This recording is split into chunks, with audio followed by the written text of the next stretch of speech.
The winter wind howled across the northern mountains, a mournful song against the ancient stones of Ironhold. Inside the great hall, firelight danced across the war table, where Alpha King Thorn stood motionless, his scarred hands pressed against the weathered oak as he studied the map before him.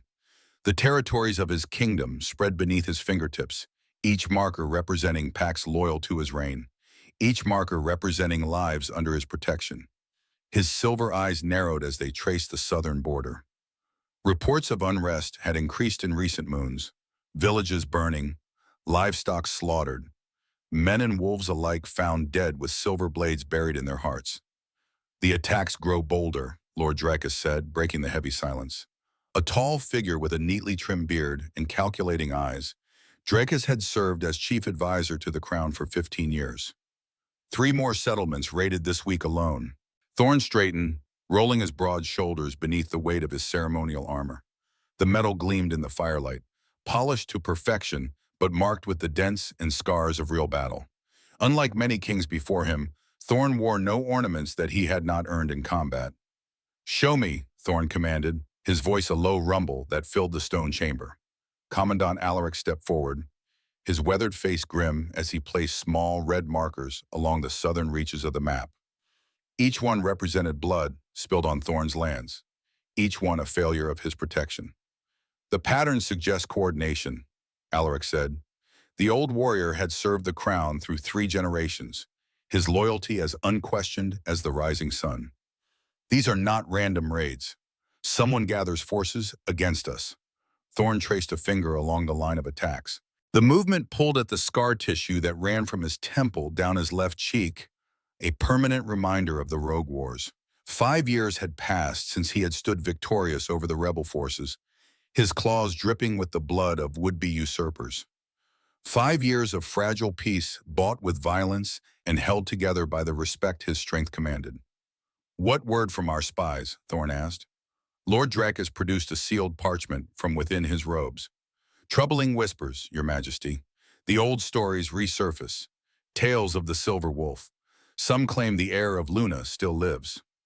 Iron Fist Garrick, alpha of the Northern Frost Pack, spat on the stone floor. "Superstitious nonsense. The royal bloodline ended with the Great Purge. Queen Luna and her spawn died decades ago." "Nevertheless," Dracus continued smoothly, "these rumors serve as powerful rallying points for malcontents. The common folk still remember Luna as a fair ruler. Many believe her ways of diplomacy and compromise were superior to—" He trailed off, but the implication hung in the air like smoke. Superior to the iron rule Thorn maintained. Thorn felt the familiar heat of anger rising in his chest, but mastered it with practiced control. His gaze swept across his council, reading the subtle tells in their postures. Dracus with his careful neutrality, Alaric with his steadfast loyalty, Garrick with his barely concealed contempt for politics. "Rumors are wind," Thorn said finally. "I deal in blood and steel." He straightened, decision made. "I will inspect the southern territories myself, starting with Ravenwood Estate. Lady Lysandra's lands border the most troubled regions, and she has been conspicuously absent from court these past seasons." "Ravenwood is remote, Your Majesty," Dracus cautioned. "Lady Lysandra claims isolation is necessary for her human ward's fragile health. The girl has some mysterious ailment, as I recall. A ward she took in after her husband's death," Alaric added. "A curious act of charity from a woman not known for her generosity." Thorn's mind flashed back 20 years to the bloody aftermath of the Great Purge, to the burning of the Luna Palace, to secrets buried beneath ash and betrayal. "Prepare my escort," he commanded. "We ride at dawn. Captain Finn will accompany me with a select guard. The rest of our forces will maintain visible patrols along the border." He turned to Dracus. "Send word to Ravenwood. Lady Lysandra will host her king." As the council dispersed, Thorn moved to the great window overlooking the snow-covered mountains.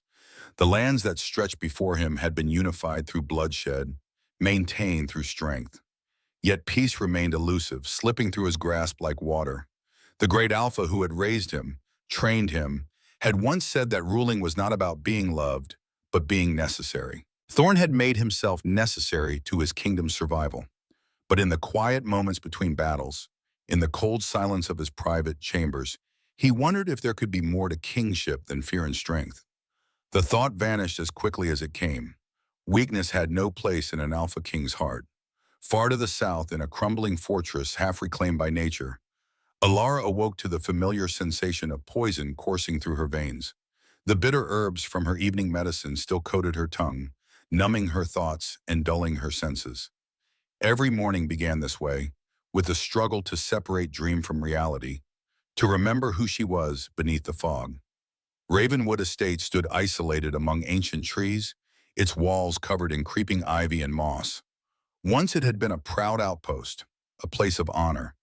Now it served as her prison, though Lady Lysandra preferred to call it protection. Protection from what? Allura was never permitted to know. She pushed herself upright, her movements sluggish as she fought against the effects of the medicine. The stone floor felt cold against her bare feet as she crossed to the narrow window. Outside, the first light of dawn painted the mist-shrouded forest in shades of gold and amber. Freedom lay beyond those trees, a concept as foreign to her as flight was to a fish. Her reflection stared back at her from the weathered glass, pale and ethereal. Dark hair fell in waves past her shoulders, framing a face too thin, too solemn for her 20 years. But it was her eyes that always caught her attention, amber flecked with gold, so unlike the blue eyes of Lady Lysandra and the household staff. Eyes that sometimes seemed to glow in the darkness when her medicine began to fade. The sound of footsteps approaching her chamber door broke her reverie. Alara quickly moved away from the window, settling herself in the chair near the small fireplace, arranging her nightgown to conceal the strength in her limbs. Lady Lysandra preferred her weak and docile. The door opened without a knock, as always. Lady Lysandra entered with the grace of nobility, her spine straight, her chin lifted. Age had not diminished her beauty, merely hardened it into something sharp and cold. Her ice-blue eyes surveyed the room, cataloging every detail before settling on Alara. "You are awake early," she observed, her voice smooth as polished stone. "How do you feel?" The same question every morning. The expected answer never varied. "Weak," Alara replied, lowering her gaze. "The dreams were strong last night." Something flickered across Lysandra's perfect features. Was it concern? Fear? After all these years, Alara still struggled to read the woman who had raised her. "Tell me of these dreams," Lysandra commanded, moving closer. Alara hesitated. The dreams were her only true possession, the one thing that felt real beneath the haze of herbs and isolation. Dreams of running on four legs through moonlit forests. Dreams of strength and freedom and belonging. "I cannot remember them clearly," she lied. "Only fragments. Trees. Moonlight. A sense of movement." Lysandra studied her for a long moment, then nodded once, satisfied. "Your morning medicine will help clear such disturbing images. These dreams are manifestations of your illness, nothing more." From the pocket of her gown, Lysandra produced a small vial filled with dark liquid. The morning dharma, less potent than the evening draught, but enough to ensure Ilara remained compliant throughout the day. As she accepted the vial, Ilara noticed unusual tension in Lysandra's posture. "Is something wrong, stepmother?" "We are to have visitors," Lysandra said, the words precise and controlled. "The Alpha King rides for Ravenwood. He will arrive within 3 days." The vial nearly slipped from Alara's fingers. Visitors were rare at Ravenwood. Royal visitors were unprecedented. The king? Here? Why would he come to such a remote place? "Politics," Lysandra replied dismissively. "Border inspections. Nothing that need concern you." Her gaze sharpened. "You will remain in your quarters during his visit. Should the king inquire about my ward, I will explain your condition makes social interaction impossible. You will not be seen. You will not be heard. Is that understood?" The intensity of the command stirred something rebellious in Alara, the same something that drove her to explore the abandoned wings of the estate when her medicine waned, to read forbidden texts in the library during the midnight hours. "Yes, stepmother," she answered, eyes downcast, the perfect picture of submission. Lysandra nodded once more, then swept from the room. The door closed with a heavy finality, the lock clicking into place from the outside. Always locked in, always protected. always imprisoned. Alara waited until the footsteps faded, then moved to the loose stone beside her bed. From the hidden cavity beneath, she withdrew a small, leather-bound journal, its pages worn from frequent handling. The journal had belonged to her mother, or so she believed. Found hidden in the library years ago, it contained fragments of poems, cryptic notes, and one recurring symbol, a crescent moon, encircling a howling wolf. She opened to the last page where a single line was written in elegant script. When the silver wolf returns, the false crown will fall. The Alpha King was coming to Ravenwood. For 20 years, Alara had been hidden away, drugged into compliance. There had to be a connection. Perhaps at last she would discover the truth of who she was and why Lady Lysandra feared her potential so deeply. She raised the vial of medicine to the light, studying its dark contents. Then with sudden decision, she poured it into the chamber pot instead of down her throat. Today she needed clarity. Today she would begin to unravel the mystery of her existence, no matter the cost. The first signs of withdrawal began by midday. Heightened senses, sharpened awareness, pain that radiated from her bones outward, as though her body fought to reshape itself. Alara endured it silently, moving through the hidden passages of the East Wing where none of the servants ventured.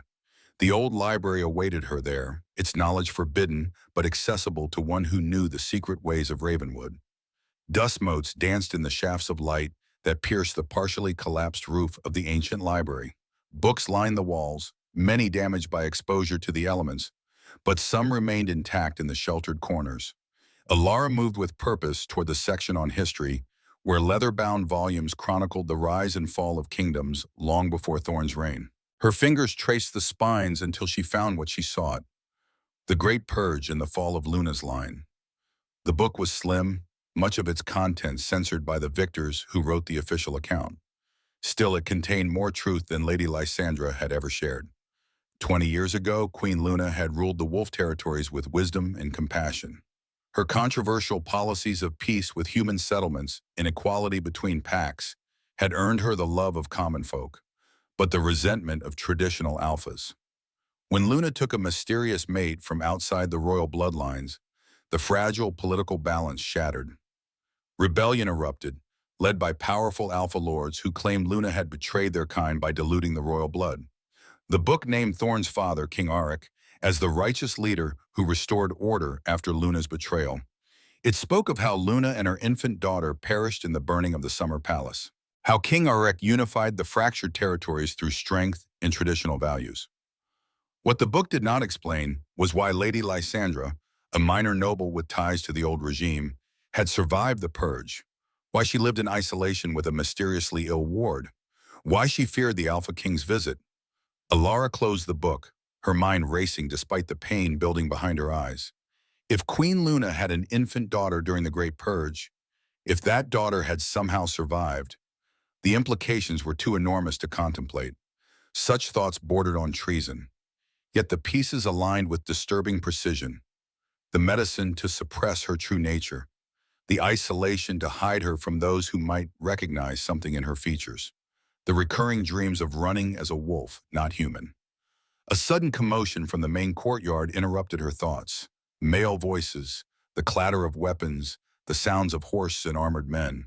Alara moved quickly to the narrow window overlooking the front gates of Ravenwood. Below, a procession entered the courtyard. Armored guards bearing the royal emblem, a snarling wolf head encircled by a crown of thorns. At their center rode a towering figure in black leather armor adorned with silver wolf emblems, his bearing unmistakably that of absolute authority. The Alpha King had arrived a full day ahead of schedule. Alara felt her heart pound against her ribs, whether from withdrawal or fear or anticipation, she could not tell. The world spun briefly around her, reality blurring at the edges as her untreated condition worsened. She needed to see him closer, needed to understand why her very existence had been hidden for 2 decades. Navigating the secret passages with practiced stealth, Alara made her way toward the Great Hall, where Lysandra would be forced to receive her royal guest.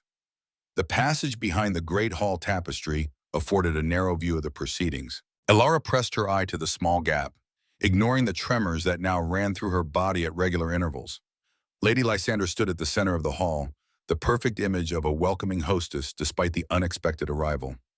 Your Majesty honors our humble home with your presence. Had we known you would arrive today, we would have prepared a proper welcome. The Alpha King stood with his back to Alara's hiding place, his form dominating the chamber. Even from behind, his presence commanded attention, power radiating from him like heat from a forge. Formalities are unnecessary, Lady Lysandra. His voice resonated through the stone hall, deep and assured. Border security concerns outweigh protocol. Your land's border territories experiencing increased rebel activity. Ravenwood remains peaceful, Your Majesty. We have experienced no such troubles. An interesting exception. The king moved around the hall with a predator's casual grace, examining the ancient emblems carved into the walls. This fortress once served as the western outpost for the Luna Council, did it not? Before the Great Purge, tension radiated from Lysandra, though her composure never faltered. Ancient history, Your Majesty. Ravenwood serves the crown with unwavering loyalty. Indeed, the king turned, and for the first time Alara saw his face. Time seemed to stop. Her breath caught in her throat. The king's features were harsh, angular, masculine perfection carved by battle and hardened by responsibility. A web of silver scars traced from his left temple down his cheek, disappearing beneath the high collar of his armor. But it was his eyes that captured her, completely silver as moonlight, ancient and knowing, missing nothing. Something deep within Alara responded to those eyes, to the raw power they contained. The trembling in her limbs intensified, not from sickness now, but from recognition of something her conscious mind could not comprehend. Your ward, the king said suddenly. I understand she suffers from some chronic ailment. I would speak with her. Lady Lysandra's smile remained fixed, though her hands clasped tightly before her. Most unfortunate, Your Majesty. Alara's condition leaves her bedridden today. Her health is fragile, her immune system compromised since childhood. Contact with outsiders often worsens her symptoms. I am no ordinary outsider, Lady Lysandra. The statement carried absolute authority, and I find myself curious about this ward you have sheltered for so many years, far from the eyes of court. Your interest honors us, but I fear as her guardian and physician, I must insist on her rest. Perhaps tomorrow, if her strength returns. The king's head tilted slightly, his nostrils flaring subtly as though catching a scent. His gaze swept the hall, pausing momentarily on the tapestry concealing Alara. Her heart thundered against her ribs as those silver eyes seemed to pierce through fabric and stone to find her. Very well, he conceded finally. Tomorrow then, now I would inspect your defenses. These walls once withstood siege from the eastern tribes. Show me how they have been maintained. As Lysandra led the king from the hall, Alara sagged against the stone wall of the passage, her body burning with fever. The medicine's absence left her vulnerable to whatever illness truly plagued her, or perhaps to her true nature emerging at last. She needed to return to her chambers before her condition worsened, before discovery became inevitable. Yet even as pain clouded her thoughts, one certainty remained. Alpha King Thorn had sensed something when he entered Ravenwood, something that made him question Lady Lysandra's carefully constructed narrative, something that might at last lead to truth. Night fell over Ravenwood like a heavy cloak, bringing with it a bone-deep cold that penetrated the ancient stones. In her chambers, Alara thrashed upon sweat-soaked sheets, her body at war with itself. Lady Lysandra had discovered her defiance, had found the untouched medicine. The punishment had been swift, a double dose of the evening draught, forced down her throat while servants held her immobile. Yet something had changed. The medicine no longer subdued her completely. Through the famine, awareness remained. Through the numbness, sensation persisted. Whatever transformation had begun with her act of rebellion continued despite Lysandra's efforts. In the darkness beyond her window, the moon rose full and perfect. Its silver light streamed into her chamber, touching her fevered skin like a physical caress. Alara turned toward it instinctively, drawing strength from its glow. The moon called to something primal within her, something that clawed at the edges of her consciousness, demanding release. A soft click from her door broke through her delirium, the lock turning. Someone entering without announcement. Not Lysandra, whose footsteps Alara knew by heart, but someone heavier, moving with deliberate stealth. She forced her eyes open, fighting against the drugged lethargy. A tall figure stood silhouetted against the dim light from the corridor. Broad-shouldered, powerful, male. The Alpha King himself stood in her bedchamber, studying her with unreadable silver eyes. Fear and fascination warred within her. She should call out, alert the household to this intrusion. Yet her instincts whispered that this encounter was necessary, inevitable, destined since before her birth. "So this is the hidden ward," Thorne said, his voice low and controlled. "Not so bedridden that she cannot wander the secret passages of Ravenwood. Not so isolated that she cannot spy upon royal conversations." Ilara struggled to sit upright, dignity asserting itself through the haze of drugs. "You knew I was there. I knew someone watched. I smelled curiosity and fear." He moved closer into the pool of moonlight that illuminated her bed. Up close, his presence was overwhelming, his power palpable. But beneath those scents was something else, something familiar. His gaze raked over her, assessing, probing, seeking answers to unspoken questions. "What medicine does Lady Lysandra give you, Alara? What illness necessitates such isolation?" The direct question, spoken in that voice of absolute authority, seemed to bypass her conscious mind. The truth spilled from her lips before she could consider the consequences. "I don't know what illness I suffer from. Only that without the medicine, the dreams become too real. The pain in my bones grows unbearable." Her voice dropped to a whisper. "Lady Lysandra says I would die without her treatments, that I am broken in ways that cannot be fixed." Something dangerous flashed across Thorne's features. Without warning, he leaned forward, inhaling deeply near her throat. The unexpected intimacy froze Alara in place, her pulse racing beneath her skin. When Thorne straightened, his expression had hardened to granite. "Your stepmother lies. You are not ill, Alara. You are being poisoned." The accusation hung in the air between them, monstrous in its implications. "Poisoned? But why would she—" "Wolfsbane," Thorne interrupted, "combined with nightshade and other herbs meant to suppress transformation. I smell it in your sweat. See its effects in your dilated pupils." His jaw tightened. "These are not medicines. They are chains meant to bind the wolf within you." Alara stared at him, her world tilting on its axis. "Wolf, I am human. Lady Lysandra has always... Lady Lysandra has always lied." He moved to her bedside table where a cup of water stood. Bringing it to his nose, he inhaled, then grimaced. "More poison, even in your drinking water. A lifetime of suppression." With sudden violence, he flung the cup against the wall, shattering it. The sound echoed through the chamber like a physical blow. "What has she done to you?" Thorne murmured. And for the first time, Alara heard something beyond authority in his voice. Anger, yes, but also something that might have been compassion. "What has she stolen from you?" Before Alara could respond, the chamber door burst open. Lady Lysandra stood framed in the doorway, her face a mask of outrage that barely concealed her fear. "Your Majesty," she said, voice tight with controlled fury, "this is most inappropriate. My ward is gravely ill and requires absolute rest." Thorne turned to face her, his posture shifting subtly into something more dangerous. The predator fully awakened. "Your ward is not ill, Lady Lysandra. She is drugged, poisoned by your hand with wolfsbane and nightshade." Each word fell like a hammer blow. An interesting choice for treating human ailments, almost as if you were suppressing something else entirely. Lysandra blanched but held her ground. "You misunderstand, Your Majesty. Alara suffers from rare seizures. These herbs, carefully administered, prevent episodes that could prove fatal." "Lies," Thorne growled, the sound more wolf than human. "I know the scent of wolfsbane. I know what it is used for." He advanced on Lysandra, towering over her. "Who is she?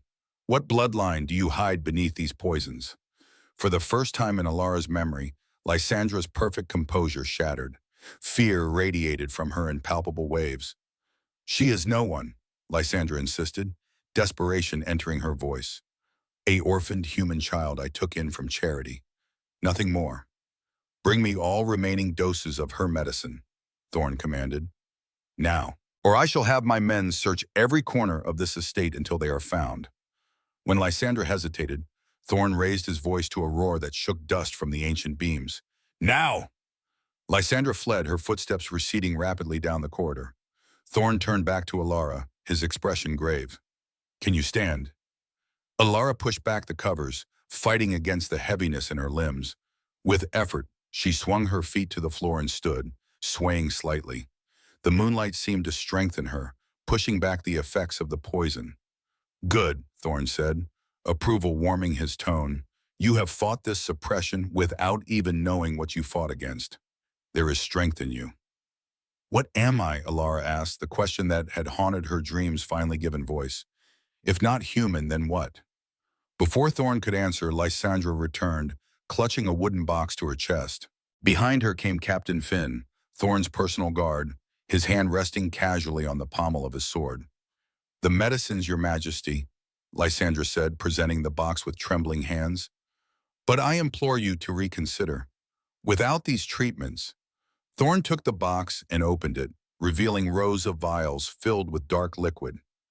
The scent that rose from them made his lip curl in disgust. He snapped the lid closed and handed the box to Captain Finn. "Have our physician examine these. I want to know exactly what has been forced upon her." "Yes, Your Majesty," Finn replied, accepting the box with a respectful nod. Thorn returned his attention to Lysandra, who seemed to have aged a decade in the past hour. "Now, Lady Lysandra, you will tell me the truth. All of it. Who is Alara?" The moment stretched, taut with possibilities. Alara held her breath, poised on the precipice of revelation. When Lysandra finally spoke, her voice had lost all its customary strength. "She is Luna's daughter." The words fell into the chamber like stones into still water, ripples of consequence expanding outward. Thorn showed no surprise, only grim satisfaction at having his suspicions confirmed. "The infant princess reported to have died in the Summer Palace fire," he said. "Somehow rescued and hidden away. But that is not the complete truth, is it, Lady Lysandra? There is more you conceal." Lysandra's shoulders slumped in defeat. "Her father was not Luna's royal consort. The child is illegitimate, born of a union that would have scandalized the kingdom had it become known." "Who?" Thorn demanded. "Who fathered Luna's child?" Lysandra raised her eyes, meeting Thorn's silver gaze with the last vestiges of defiance. "Warlord Fenris of the Eastern Wilds, your greatest enemy, the rebel alpha you have imprisoned these past 5 years." The revelation struck like lightning. Alara gasped, pieces falling into place with devastating clarity. The journals hidden in the library, the crescent moon and wolf symbol, the dreams of running wild through ancient forests. She was the daughter of Queen Luna and Warlord Fenris. Royal blood and rebel blood mingled in her veins, the greatest possible threat to Thorn's reign. Thorn stood motionless, absorbing this final piece of the puzzle. When he spoke again, his voice was dangerously soft. "You have committed treason, Lady Lysandra, concealing a royal heir, administering poisons without royal sanction." His eyes narrowed. "The penalty for such crimes is death." Fear flashed across Lysandra's face, but surprisingly, she did not beg for mercy. Instead, she straightened, reclaiming something of her dignity. "I saved her when others would have killed her," she said. "I kept her alive when her existence threatened everything. I did what was necessary." "Necessary?" Thorn repeated, contempt evident in his tone. "You poisoned her for 20 years, denied her heritage, her power, her very nature." "I protected her from those who would use her as a weapon against the crown," Lysandra countered, "including her own father. Do you think Warlord Fenris would have raised her with love? He would have forged her into a blade aimed at your heart, trained her from infancy to reclaim a throne through bloodshed." Alara listened to them argue over her destiny as if she were an object, a piece in their political game. Anger sparked within her, burning through the last effects of the poison. She straightened, finding strength she did not know she possessed. "Enough," she said, her voice carrying an unfamiliar authority. Both Thorn and Lysandra turned to her in surprise. "I am not a weapon or a secret to be hidden away. I am not a pawn in your power struggles." The moonlight seemed to gather around her, illuminating her in its silver glow. Something was changing within her, awakening after decades of forced slumber. She felt it rising, powerful and primal. "I want the truth," she continued, meeting Thorne's silver gaze without flinching. "All of it, about my parents, about the Great Purge, about who I truly am." Before either could respond, pain lanced through Alara's body, dropping her to her knees. It came from everywhere at once, her bones, her blood, her very skin, as though her body sought to reshape itself. She cried out, the sound shifting midway into something that was not entirely human. Thorne moved with supernatural speed, kneeling beside her, his hands unexpectedly gentle, steadied her trembling form. "The poisons are wearing off," he explained, his voice low and urgent.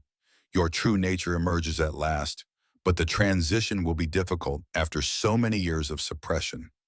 He looked up at Captain Finn. "Prepare to depart immediately. We take her to Ironhold. Master Orin may be the only one who can help her now." "You cannot take her," Lysandra protested. "She belongs at Ravenwood, under my protection." Thorne rose to his full height, looming over Lysandra with cold fury. "Your protection? You mean your control? Your poisoning? Your lies?" He signaled to Captain Finn. "Lady Lysandra is confined to her quarters until further notice. Post guards. She speaks to no one." As guards led the protesting Lysandra away, Thorne returned his attention to Alara. The pain had subsided momentarily, leaving her gasping for breath. "Can you travel?" he asked. "We must leave this place. Ravenwood has been your prison for too long."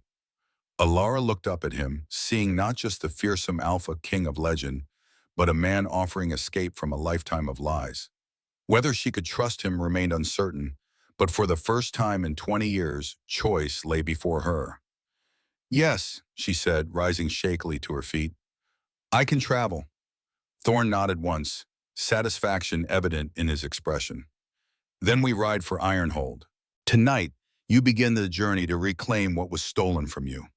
His silver eyes held hers, intense and unreadable. "Your heritage, your power, your true self."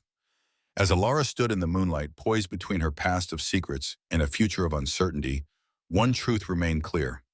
Nothing would ever be the same again. The wolf within her was awakening, and with it, consequences that would shake the very foundations of the kingdom. Dawn painted the eastern sky with fingers of gold and crimson as the royal procession rode hard through the ancient forest that separated Ravenwood from the northern territories. 20 elite guards surrounded their king and his unexpected companion, eyes constantly scanning the dense woods for signs of danger. Captain Finn rode at the front, choosing paths that balanced speed with security, while Thorne remained close to Alara, watchful as her condition fluctuated with each passing hour. For Alara, the journey existed in fragments of consciousness and pain, moments of clarity when the world seemed impossibly vivid, colors too bright, sounds too sharp, scents overwhelming her untrained senses. Then would come the fever, the agony that radiated from her core outward, as though her very bones sought to reshape themselves against her will. Through it all, she clung to the saddle with grim determination, refusing the offered litter. If this journey marked the beginning of her true life, she would face it upright, not carried like an invalid. "We make camp here," Thorne commanded as twilight descended. They had reached a defensible clearing beside a swift-running stream, the ground rising on three sides to form a natural shelter. "Double the watch tonight. Lady Lysandra's ravens will have flown. News of our departure spreads." As the guards established a perimeter, Thorne himself helped Alara dismount, his powerful hands gentle around her waist. Her legs buckled as they touched earth, the day's hard riding and her condition conspiring against her.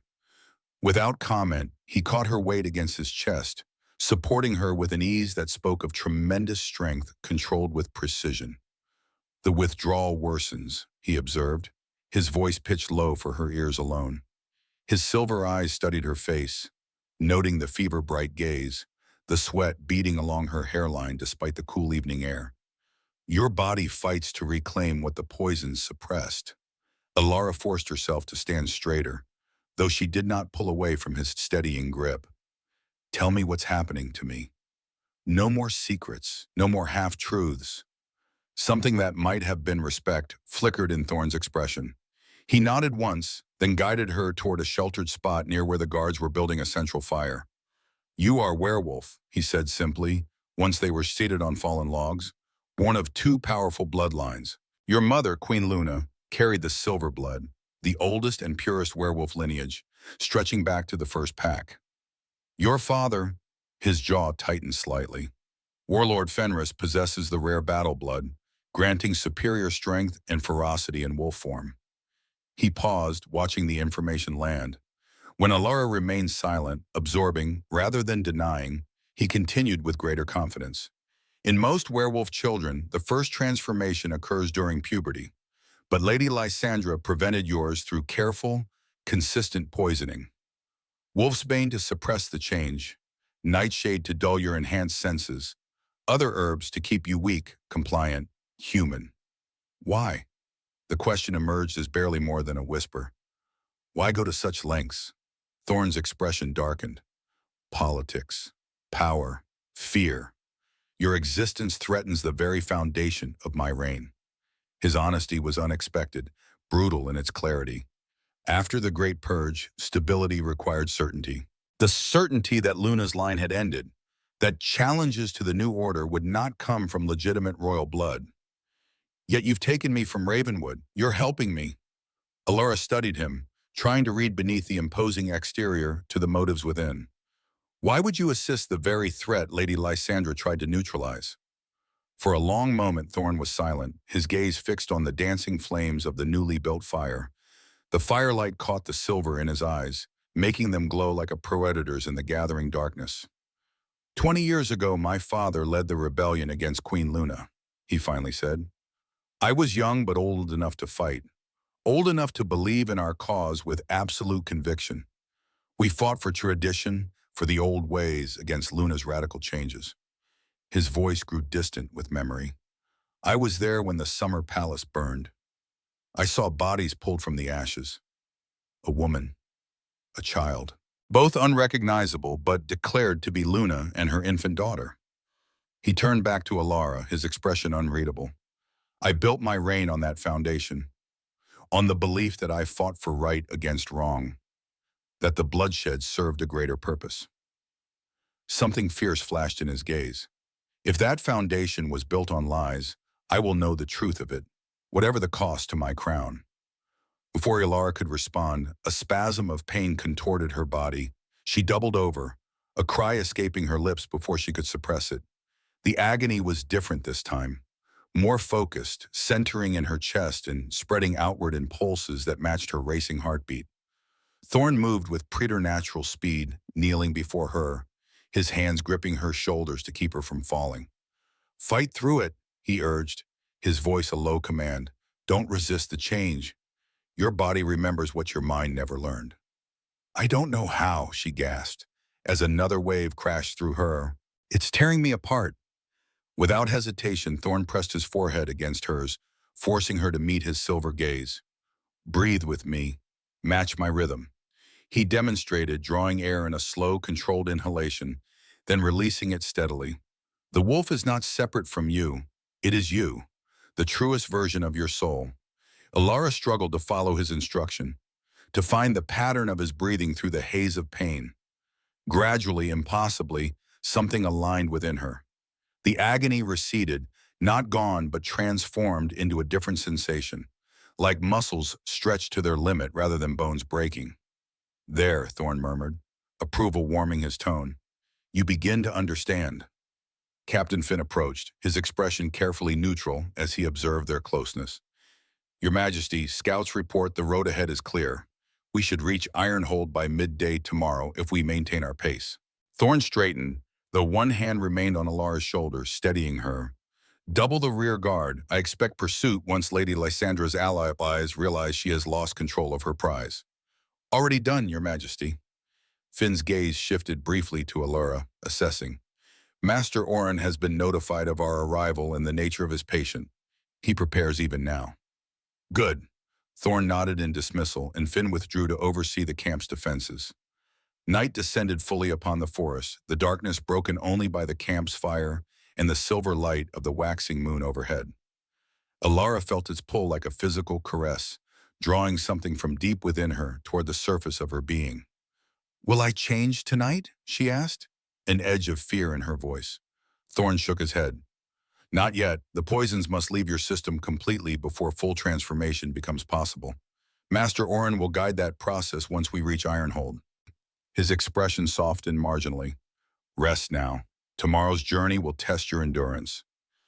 As Alara settled onto the bedroll provided for her, positioned near enough to the fire for warmth, but sheltered by canvas for privacy, she found sleep elusive despite her exhaustion. Her mind raced with revelations, with possibilities both terrifying and exhilarating. She was not human. She was not ill. She was werewolf, royal, daughter of queen and warlord. And the Alpha King, who should by all rights fear her existence, had instead freed her from lifelong imprisonment. The contradictions defied easy understanding. Yet as moonlight filtered through the trees overhead, Ilara felt certain of one truth above all others.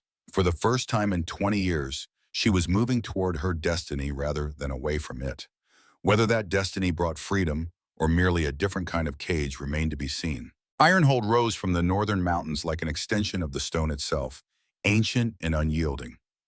Massive walls of gray granite encircled a fortress that had withstood centuries of siege, storm, and rebellion. As their procession approached the main gates, Alara observed how the castle seemed to grow from the very bones of the earth, its towers reaching towards the cloud-shrouded peaks that surrounded it. Impressive, she murmured, the first words she had spoken since dawn. The day's journey had drained her remaining strength, leaving her feverish and light-headed, yet determined to remain conscious for this first glimpse of Thorn's stronghold. Ironhold has stood for 8 centuries, Thorn replied, a note of pride evident beneath his usual reserve. Built by the mountain packs during the First Alliance, before humans crossed the Eastern Sea, its walls have never fallen. The massive iron gates swung open at their approach, revealing an inner courtyard bustling with activity. Guards snapped to attention. Servants hurried forward to attend to the returning king, and curious eyes tracked their procession with poorly disguised interest. Alara felt the weight of those stares, the questions that no one dared voice aloud. Who was this unknown woman riding at their king's side?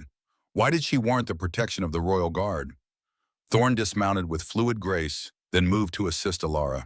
As his hands circled her waist, lifting her from the saddle, she caught his whispered instruction. Show no weakness. These first impressions will shape how Ironhold receives you. Drawing on reserve she didn't know she possessed, Ilara straightened her spine and lifted her chin as her feet touched the courtyard stones. She would not be carried into this fortress like an invalid, despite the tremors that ran through her body and the sweat that beaded along her hairline. She was daughter of queen and warlord. Royal blood flowed in her veins, however diluted by poison. A tall woman with silver-streaked auburn hair stepped forward from the gathered crowd. She wore robes of midnight blue, adorned with symbols Alara didn't recognize, and carried herself with the quiet confidence of someone secure in their position. Welcome home, Your Majesty, she said, her voice melodic yet authoritative. Master Orin awaits in the healing chambers. All has been prepared according to your instructions. Lady Serena, Thorn acknowledged with a respectful nod. This is Alara of Ravenwood. She requires immediate attention. Serena's keen gaze assessed Alara with professional interest, noting the fever brightness of her eyes, the unnatural pallor of her skin. Wolfsbane poisoning, as you suspected. Among other toxins, 20 years of systematic suppression. Serena's expression hardened, disapproval evident in the set of her mouth. Barbaric! The damage to her system must be extensive. She extended a hand toward Alara, the gesture both welcoming and clinical. Come, child. Master Orin and I will begin the cleansing process immediately. Alara hesitated, glancing toward Thorn. For all his intimidating presence, he had become her anchor in a world suddenly turned unfamiliar. The thought of being separated from him, placed in the hands of strangers, awoke a primal anxiety she couldn't entirely suppress. Understanding flickered in Thorn's silver eyes. Lady Serena serves as Ironhold's wisdom keeper, he explained. She and Master Orin are the finest healers in the Northern Territories. You will be safe in their care. A fractional softening of his stern features. I have matters of state requiring immediate attention, but will check your progress personally before nightfall. It was not quite a promise, but close enough to one that Alara found herself nodding in acceptance. She allowed Serena to guide her toward a side entrance to the main fortress, away from curious eyes and whispered speculations. The healing chambers occupied the eastern wing of Ironhold, a series of rooms designed to capture maximum natural light through high, narrow windows. Unlike the cold stone prevalent throughout the fortress, these chambers featured warm wooden panels and colorful woven tapestries depicting medicinal plants and healing rituals. The air carried the complex scent of herbs, both familiar and strange to Alara's increasingly sensitive nose. Master Orin proved to be an elderly man with a stooped posture and gnarled hands that belied their surprising strength. His face was a map of wrinkles, but his pale blue eyes remained sharp and alert as they examined Alara from head to toe. "Sit," he instructed, pointing to a cushioned bench positioned beneath the largest window. "And remove that cloak. I must see what we're dealing with." As Alara complied, Serena prepared various implements on a nearby table carved from a single massive piece of oak. Glass vials, silver needles, small ceramic bowls, and bundles of dried plants were arranged with methodical precision. "How long since your last dose of the poison?" Orin asked, his fingers pressing against the pulse point at her wrist. "Nearly 2 full days," Alara replied. "Lady Lysandra discovered my defiance and administered a double portion the night before we departed Ravenwood." Orin's bushy white eyebrows drew together in concern. "A dangerous escalation. Your system stands at the precipice between two natures, neither fully expressed." He released her wrist and moved to examine her eyes, tilting her face toward the light streaming through the window. "The silver is already emerging in your irises. Your wolf stirs close to the surface." "Can you help her?" Serena asked, bringing a tray of prepared materials to the old healer's side. "Help? Yes. Reverse 20 years of systematic poisoning overnight? No." Orin's tone was matter-of-fact, without cruelty but without false hope. "This will be a painful process, young one. The poisons must be purged completely before your first transformation becomes possible. Otherwise, the change could tear you apart from within." Fear and determination warred within Alara's chest. "I've endured pain all my life, Master Orin. This pain at least serves a purpose beyond keeping me ignorant and weak." Something like approval flickered across the old healer's weathered features. "Well said." He turned to Serena. "Prepare the bloodroot extract and the lunar tea. We begin with purification of the blood, then proceed to awakening the dormant cellular memory." What followed was a harrowing process that tested the limits of Alara's endurance. First came a foul-smelling concoction that burned like liquid fire as she swallowed it, designed to bind with the remaining toxins in her bloodstream. Then cold compresses infused with herbs that made her skin tingle and twitch. Throughout, Master Orin monitored her vital signs with various instruments, some recognizable, others mysterious in purpose. "The poisons have integrated deeply with her system," he reported to Serena as they worked. Lady Lysandra knew precisely what she was doing, maintaining the perfect balance to suppress transformation without causing death. A masterwork of malice disguised as medicine.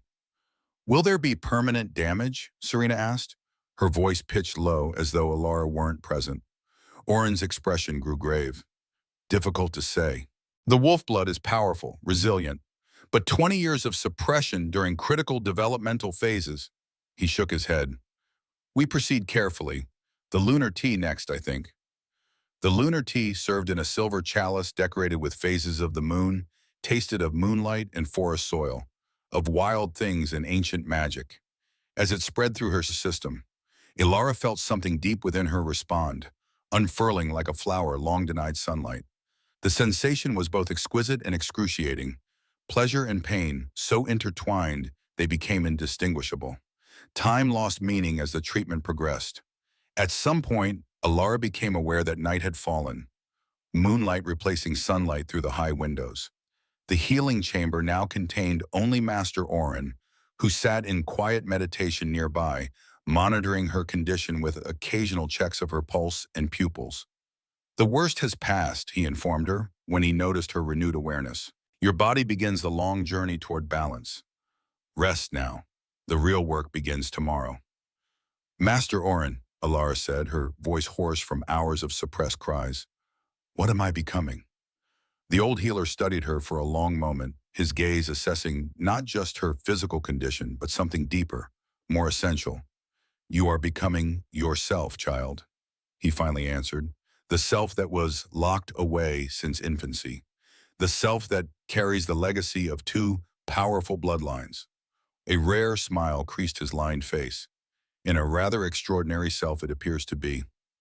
Before Alara could question his meaning, the chamber door opened to admit Thorn. The Alpha King had exchanged his travel-worn armor for simpler attire, a black tunic embroidered with silver wolf emblems at collar and cuffs, dark leather trousers, and boots that allowed for silent movement despite his imposing size. Despite the less formal appearance, his presence still commanded the space, drawing all attention like gravity. Master Oren, he acknowledged with a respectful nod. Son, how progresses our patient? As well as can be expected, Your Majesty. Oren rose stiffly, gathering his materials with practiced efficiency. The initial purge is complete. We begin cellular awakening with the dawn. A significant glance between king and healer.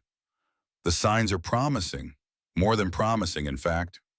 Thorn's silver gaze shifted to Alara, studying her with an intensity that might have been uncomfortable had she possessed the energy to care.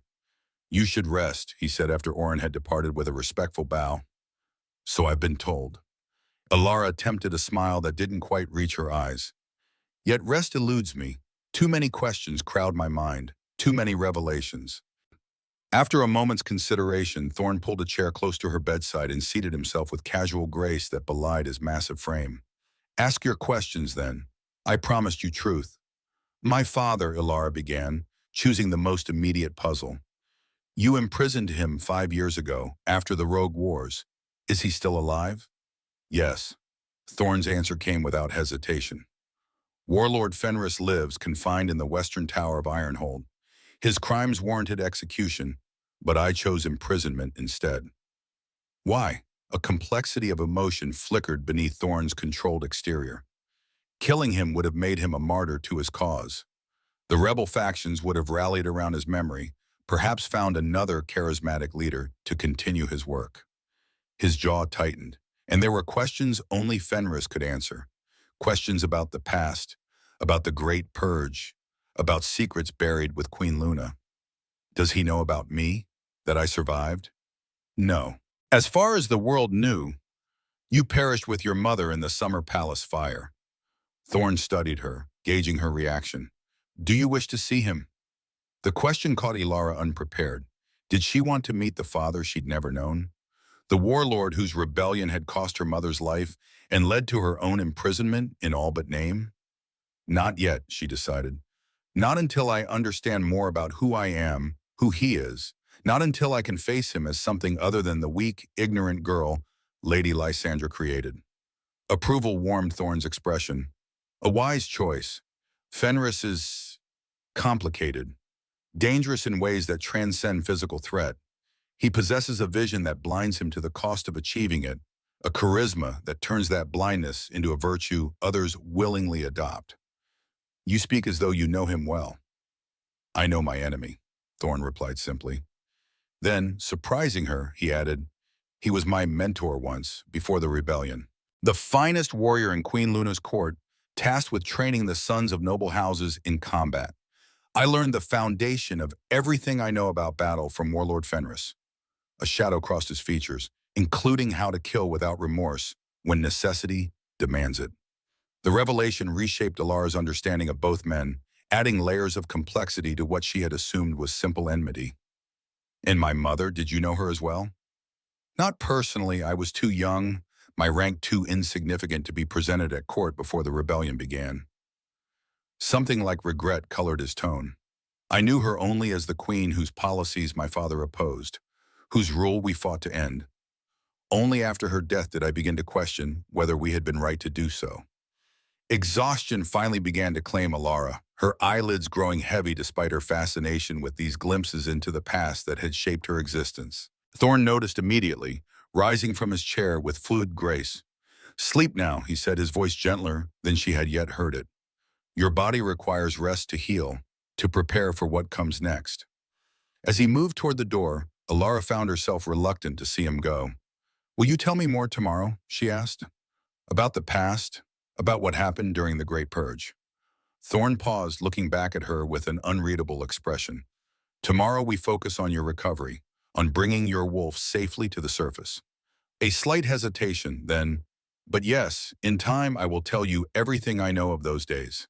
You have my word." It was enough. As moonlight bathed the healing chamber in silver radiance, Alara surrendered to sleep at last, her dreams filled with forests and freedom, with running on four legs beneath a star-filled sky. 7 days passed in a blur of treatment and gradual recovery.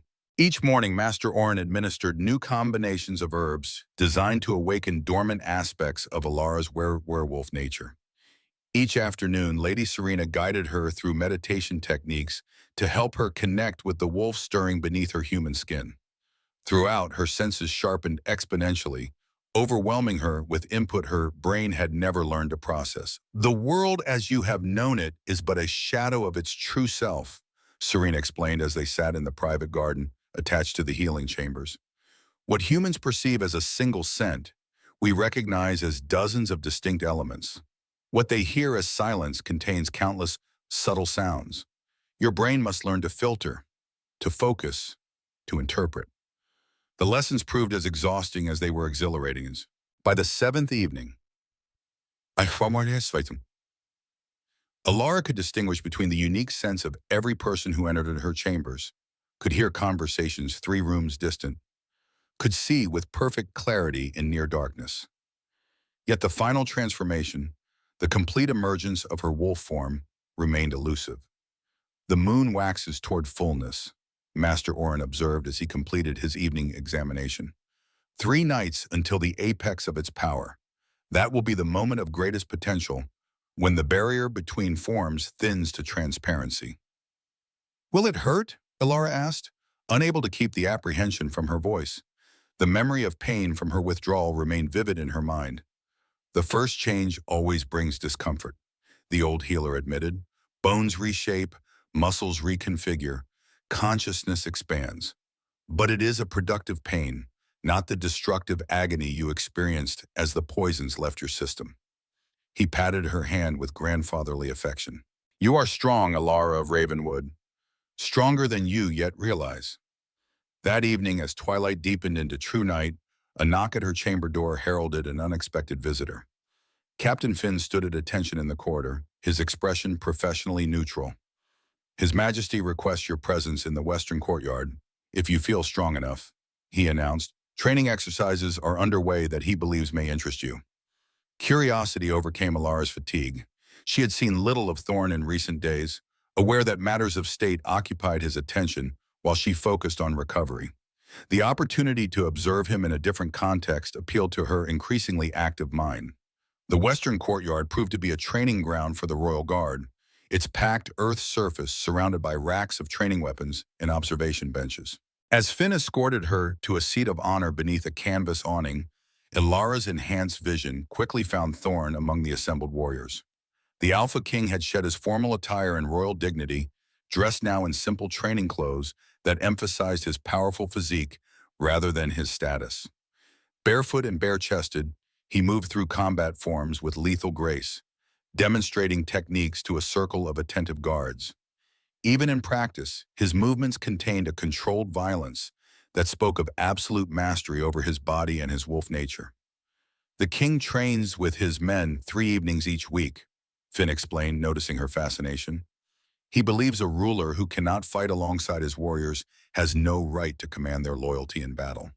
"He fights impressively," Alara observed, watching as Thorn effortlessly countered an attack from 2 guardsmen simultaneously.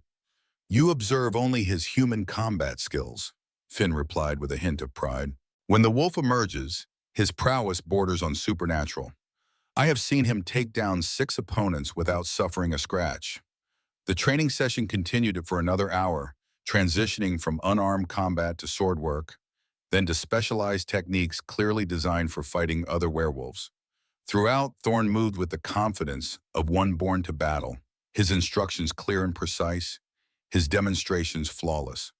Not once did he acknowledge Alara's presence, yet she felt certain he was aware of her watching, perhaps even performing partly for her benefit. When the session concluded, the guardsmen saluted their king with genuine respect before dispersing to their duties. Only then did Thorn approach the observation area, pausing to don a simple black tunic before joining Alara beneath the awning.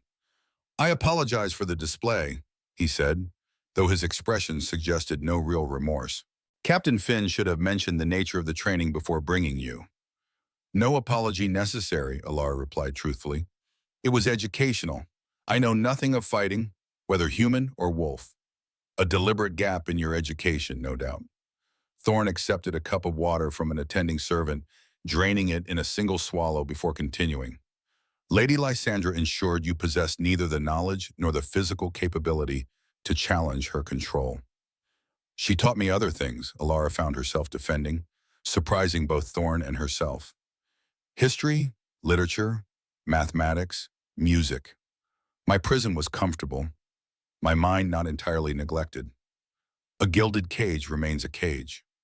Thorn studied her with those unnerving silver eyes that seemed to see beyond surface appearances to the core beneath. "But you are right to acknowledge what value existed in your upbringing. Wisdom lies in recognizing truth regardless of its source." He gestured toward the training ground, now emptied of guardsmen. "Walk with me if your strength permits. The evening air will do you good, and we have matters to discuss." As they strolled along the perimeter of the courtyard, Thorn maintaining a pace considerate of her still recovering condition, Alara sensed a tension in him that had not been present in their previous interactions. Something had changed in the kingdom during her week of seclusion. "News has arrived from the southern territories," he confirmed when she questioned his preoccupation. "Lady Lysandra did not remain quietly under house arrest as instructed. She has fled Ravenwood, rallying support among the border lords who have long resented central authority." "She seeks to use me as a rallying point," Alara guessed, the pieces falling into place. "To claim she protected the true heir to Luna's throne, now kidnapped by the tyrant king." Thorn nodded, unsurprised by her political acumen. "Precisely. A compelling narrative for those already inclined to rebellion. The lost princess, daughter of their beloved Queen Luna, held captive by the usurper's son." A wry twist of his lips. "The fact that I am, in truth, helping you reclaim your heritage rather than suppressing it proves inconveniently complicated for their purposes. What will you do?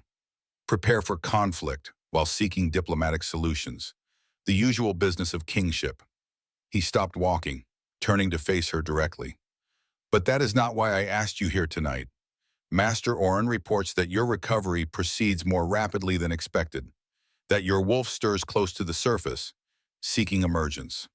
Alara nodded, one hand unconsciously rising to rest against her sternum, where a persistent pressure had built over the past days.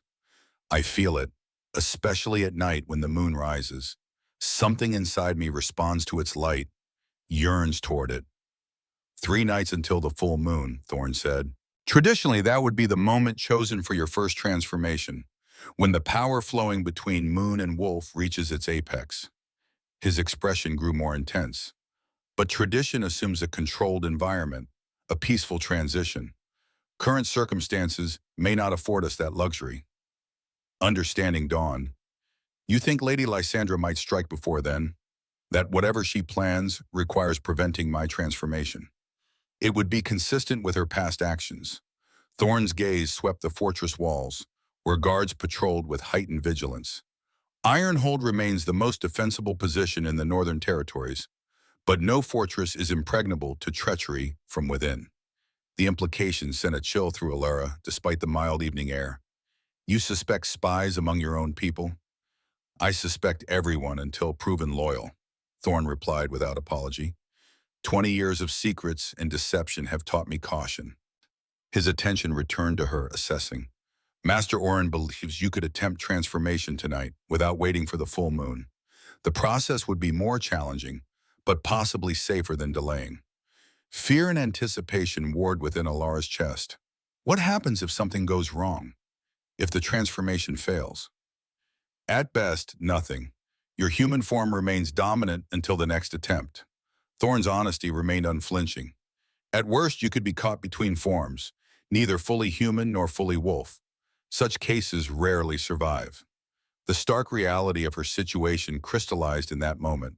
There were no safe choices, no guaranteed outcomes, only paths of varying risk, each demanding courage she wasn't certain she possessed. "What would you do?" she asked, seeking not direction but insight. "If you stood where I stand?" Thorne considered her question with appropriate gravity. "I would recognize that power delayed is often power denied," he finally answered. "That those who oppose you count on fear staying your hand." A subtle softening of his stern features. "And I would trust Master Orin and Lady Serena, whose combined knowledge of werewolf physiology exceeds any in the known territories." It was not quite advice, but the perspective helped clarify Alara's thoughts. "Then I will attempt the transformation tonight," she decided. "Before Lady Lysandra's plans can mature, before anyone else can dictate the terms of my becoming." Approval flashed in Thorne's silver eyes. "I will inform Master Orin to prepare the ritual space. Lady Serena will guide you through the necessary mental preparations." He hesitated, then added, "I will stand witness if you permit it. The presence of an established alpha can help anchor a new wolf during first transformation." The offer surprised her. For the Alpha King to personally attend her transformation represented a significant honor, an acknowledgement of her importance beyond political calculations. "I would welcome your presence," she said simply. As twilight deepened into true night, the private garden attached to the healing chambers was transformed into a sacred space. Lady Serena had arranged stone markers in a perfect circle, each carved with ancient symbols that glowed faintly in the gathering darkness. At the circle's center, a shallow depression had been filled with clear water that reflected the waxing moon overhead. The air hummed with expectation, with power held in careful abeyance. Alara entered the garden wearing a simple white shift, her feet bare against the cool grass. Master Orin had prepared her body with ritual cleansing and a final draft of herbs intended to ease the transition between forms. Lady Serena had guided her through meditations designed to quiet her human mind, allowing the wolf's instincts space to emerge. Now the moment of truth approached, irreversible once begun. Thorne awaited her inside the circle, his formal armor replaced by a ceremonial robe of midnight blue, embroidered with silver threads that caught the moonlight. His presence radiated a calm authority that settled Alara's frayed nerves as she stepped into the sacred space. "Remember," Lady Serena instructed from the circle's edge, "the wolf is not separate from you. It is your truest self, the form your soul takes when freed from human limitation. Do not fight the change. Flow with it as water flows downstream." Master Orin nodded encouragement from his position opposite Serena. "Your body remembers what your mind never learned. Trust that ancient wisdom carried in your blood." Alara moved to stand at the edge of the moon pool, her reflection wavering in the water's gently rippling surface. Already she could see the changes beginning, the silver emerging in her amber eyes, the subtle elongation of her canine teeth, the heightened awareness of every scent and sound in the garden.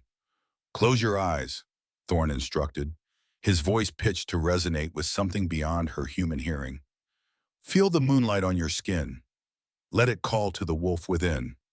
She obeyed, tilting her face toward the waxing moon overhead.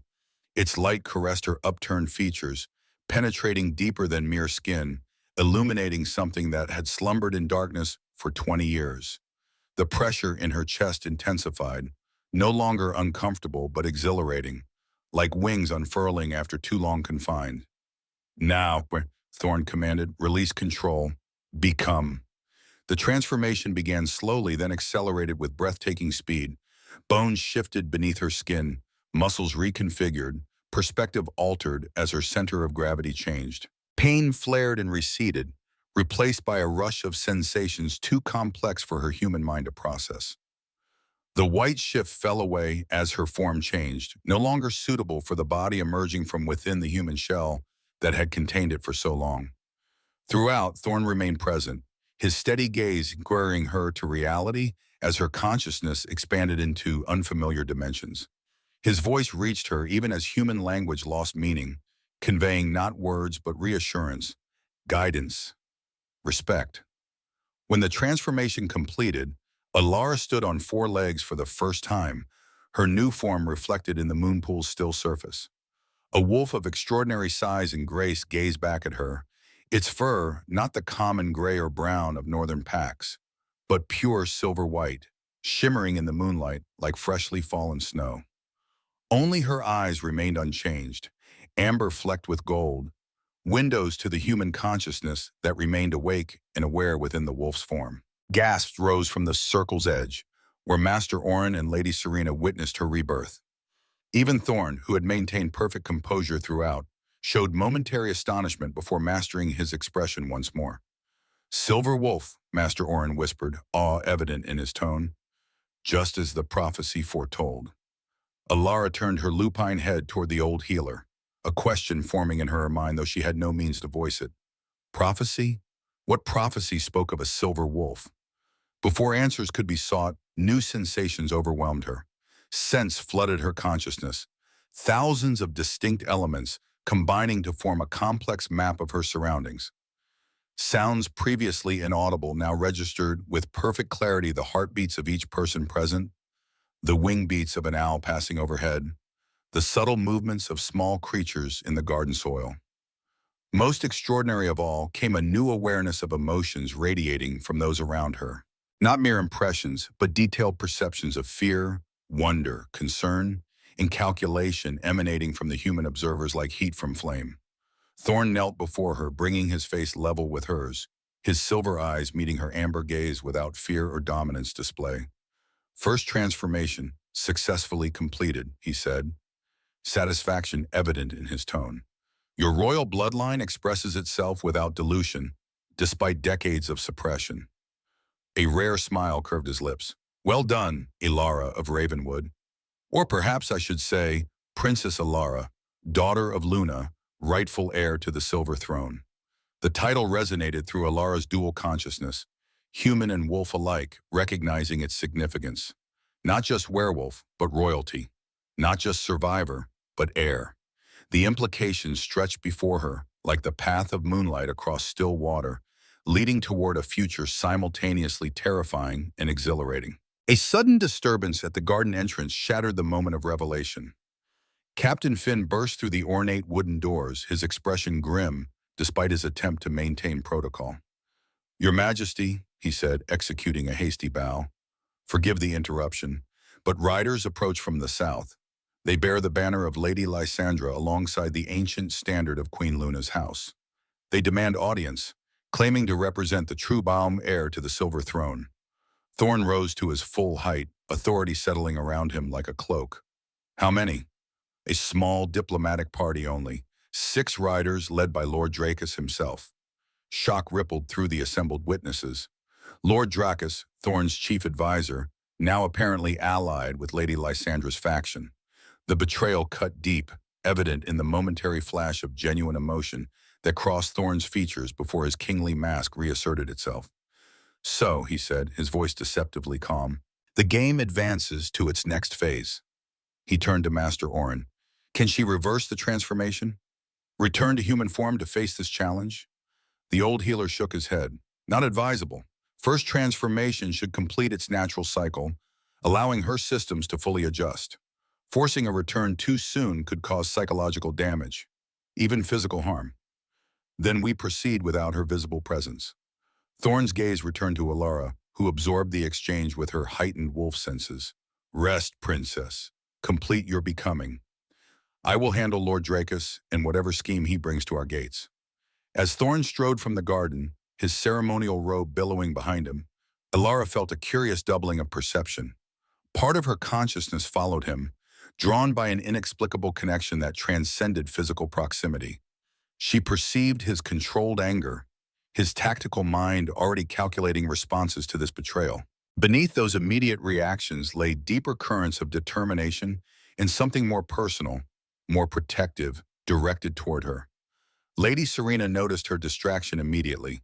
"You sense him, even at distance," she observed, fascination evident in her tone. "The emotional connection forms already. Extraordinary for a first transformation." Master Orin nodded agreement. "The silver blood manifests its gifts without delay. Empathic perception, emotional tracking across distance." His weathered features creased in a thoughtful frown. Such abilities were rumored among Luna's line, though few witnessed them directly. Not even in the old texts did I expect such immediate manifestation. Alara wished for human speech to question them further, to understand the significance of what she experienced. Instead, she could only listen as they discussed her condition as though she were specimen rather than person. She must complete the cycle naturally, Warren continued.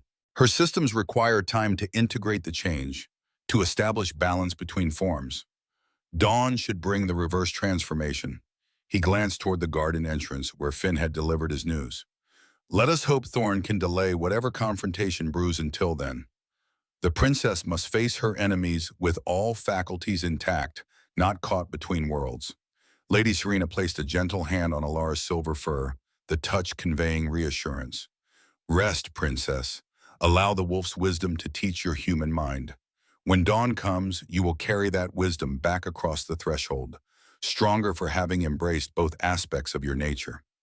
As the night deepened around them, Alara settled her lupine form beside the moon pool, watching her reflection ripple across its surface with each breath. The wolf within her gloried in newfound freedom, in sensations long denied, in the simple pleasure of existing in its true form. The human mind observed and integrated, learning the language of instinct, the wisdom of blood and bone and ancient memory. Both aspects of her nature understood one truth with perfect clarity. Nothing would ever be the same again. The lost princess had found herself at last, had taken the first step toward claiming her birthright. Whether that path led to throne or exile, to peace or war, remained to be seen. But she would walk it on her own terms, never again imprisoned by others' fears or ambitions. Silver fur gleaming in the moonlight, amber eyes reflecting ancient wisdom newly awakened. The princess prepared for whatever dawn might bring. Dawn arrived with gentle insistence, painting the eastern sky in watercolor washes of amber and rose. Within the ritual garden, Alara experienced the reverse transformation as sunlight replaced moonlight, her silver wolf form surrendering to human shape once more. The process came easier than the initial change, her body remembering the path between the forms now that the barrier had been breached. As the shift completed, Lady Serena stepped forward with a robe of soft blue fabric, offering both covering and dignity. The first cycle is complete, Master Orin announced, satisfaction evident in his weathered features. Both transformations accomplished without complication. A remarkable achievement for one denied her nature for 20 years. Alara accepted the robe with murmured thanks, her mind still processing the extraordinary sensations of the night. Though returned to human form, she retained whispers of her wolf's enhanced perception. Sense remained sharper, sounds clearer, and most significantly, the mysterious awareness of emotions beyond her immediate presence lingered like an echo. Something has changed, she said, her voice husky from disuse. I still sense connections, feelings that are not my own. Lady Serena nodded, unsurprised. The gifts of the silver blood transcend physical transformation. You perceive emotional currents, particularly from those with whom you share significant bonds. A knowing gleam entered her eyes, including our king, I suspect. Before Alara could explore this implication, Captain Finn entered the garden, his expression professionally neutral and despite the tension radiating from him in waves that Alara's new senses detected clearly. His Majesty requests your presence in the council chamber, Princess, he announced with a formal bow. Lord Dracus and his delegation have been accommodated for the night, with audience scheduled for midday. How fares the king, my master, Orin asked, packing his medicinal supplies with methodical precision. Concerned but controlled, Finn replied. Lord Dracus brings troubling claims and a proposal that cannot be dismissed outright. His gaze shifted to Alara. Hence His Majesty's desire to speak with the princess before formal proceedings begin.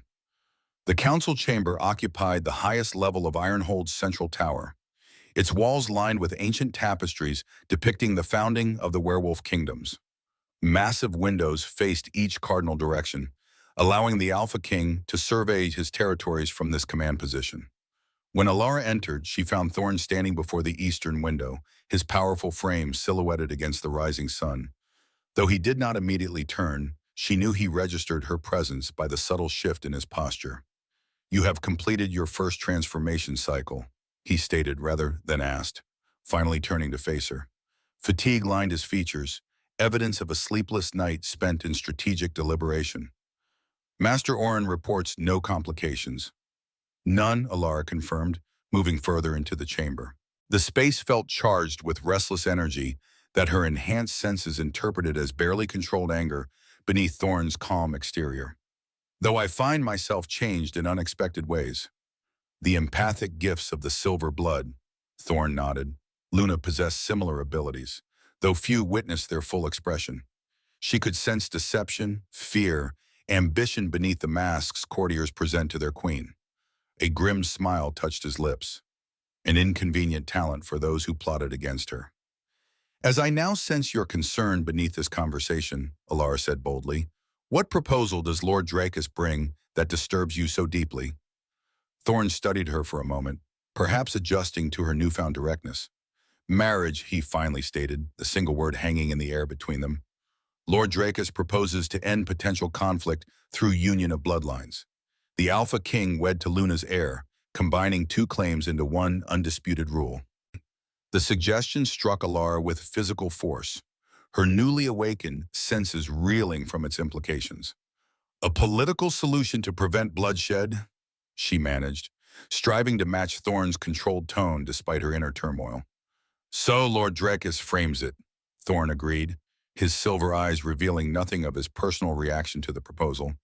The lost princess restored to her rightful position, the current king maintaining his authority, their joined bloodlines securing future stability. And if I refuse? Then Lord Drakus regretfully informs us that several southern territories have already declared for the true heir of Luna, with others prepared to follow.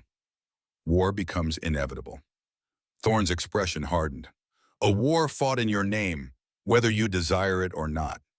Alara moved to the northern window, gathering her thoughts as she gazed toward the distant mountains. The political landscape had shifted overnight. Her transformation from hidden ward to acknowledged princess creating ripples that threatened to become tidal waves. Lady Lysandra orchestrates this, she said finally. 20 years controlling me directly. Now she seeks to control me through marriage and politics instead. The method changes, but the cage remains. Perceptive, Thorn acknowledged, joining her at the window. Though Lord Drakus presents himself as the independent voice of moderates seeking peaceful resolution, I suspect he has coordinated with Lady Lysandra from the beginning. His betrayal was too perfectly timed, too precisely executed. What do you advise?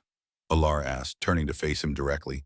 You understand these political waters better than I ever could.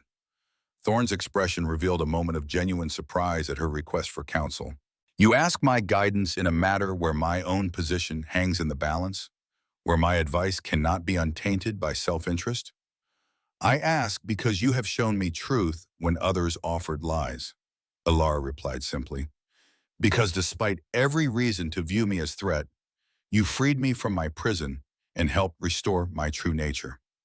Something shifted in Thorn's silver eyes, a momentary softening that her empathic senses interpreted as unexpected warmth.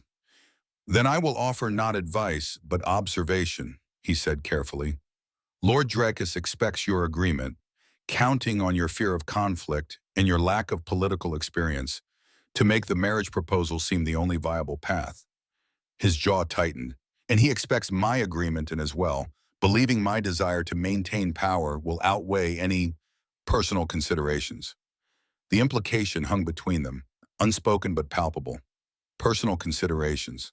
Feelings neither had acknowledged, developing despite the political chasm that should have separated them as rivals rather than allies. What alternatives exist, Alara pressed, forcing the conversation back to strategy rather than emotion. Few and none without risk, Thorn admitted. We could expose Lord Drakus's coordination with Lady Lysandra, but proof is lacking. We could reject the proposal outright and prepare for immediate conflict, but bloodshed would follow. We could delay with diplomatic maneuvering, but that merely postpones the inevitable confrontation. Alara paced the chamber, her mind racing through possibilities, seeking a path that led away from both the marriage trap and outright war. Suddenly she stopped, an audacious idea taking shape. There is another option, she said, turning back to Thorn. One they would never anticipate. Speak it. I returned to Lady Lysandra, Alara proposed, the plan crystallizing as she articulated it. I present myself as disillusioned with you, claiming you seek to use me as political puppet just as she did. I convince her that I've seen through your manipulations, that I now understand only she truly protected me all these years. Thorne's expression darkened with immediate rejection. Return you to your jailer? To the woman who poisoned you for 20 years? Impossible. She no longer has Wolfsbane to control me, Alara countered, and I am not the ignorant girl she kept drugged and compliant. I return with full knowledge of my nature, my heritage, and my power. She stepped closer, intensity radiating from her. I could discover the full extent of the conspiracy from within, learn who truly stands behind these machinations. The risk is unacceptable, Thorne insisted, rare emotion breaking through his controlled facade. Once in their hands, you would become either hostage or martyr to their cause. I cannot permit such danger. Permit? Alara echoed, a new steeliness entering her tone. If I am indeed Luna's heir, then I am not yours to command, Alpha King. Not yours to protect at the cost of my choice. The challenge hung between them, a test of wills between two powerful natures. Thorne's jaw clenched, silver eyes flashing with momentary anger before understanding replaced it. Forgive me, he said, surprising her with the genuine contrition in his tone. You are right to assert your independence. I spoke from, he hesitated, searching for the appropriate word, from concern, not authority. The admission softened Alara's stance. I understand your concern, she acknowledged, but consider the strategic advantage. They believe me naive, politically inexperienced, easily manipulated. That underestimation becomes our weapon.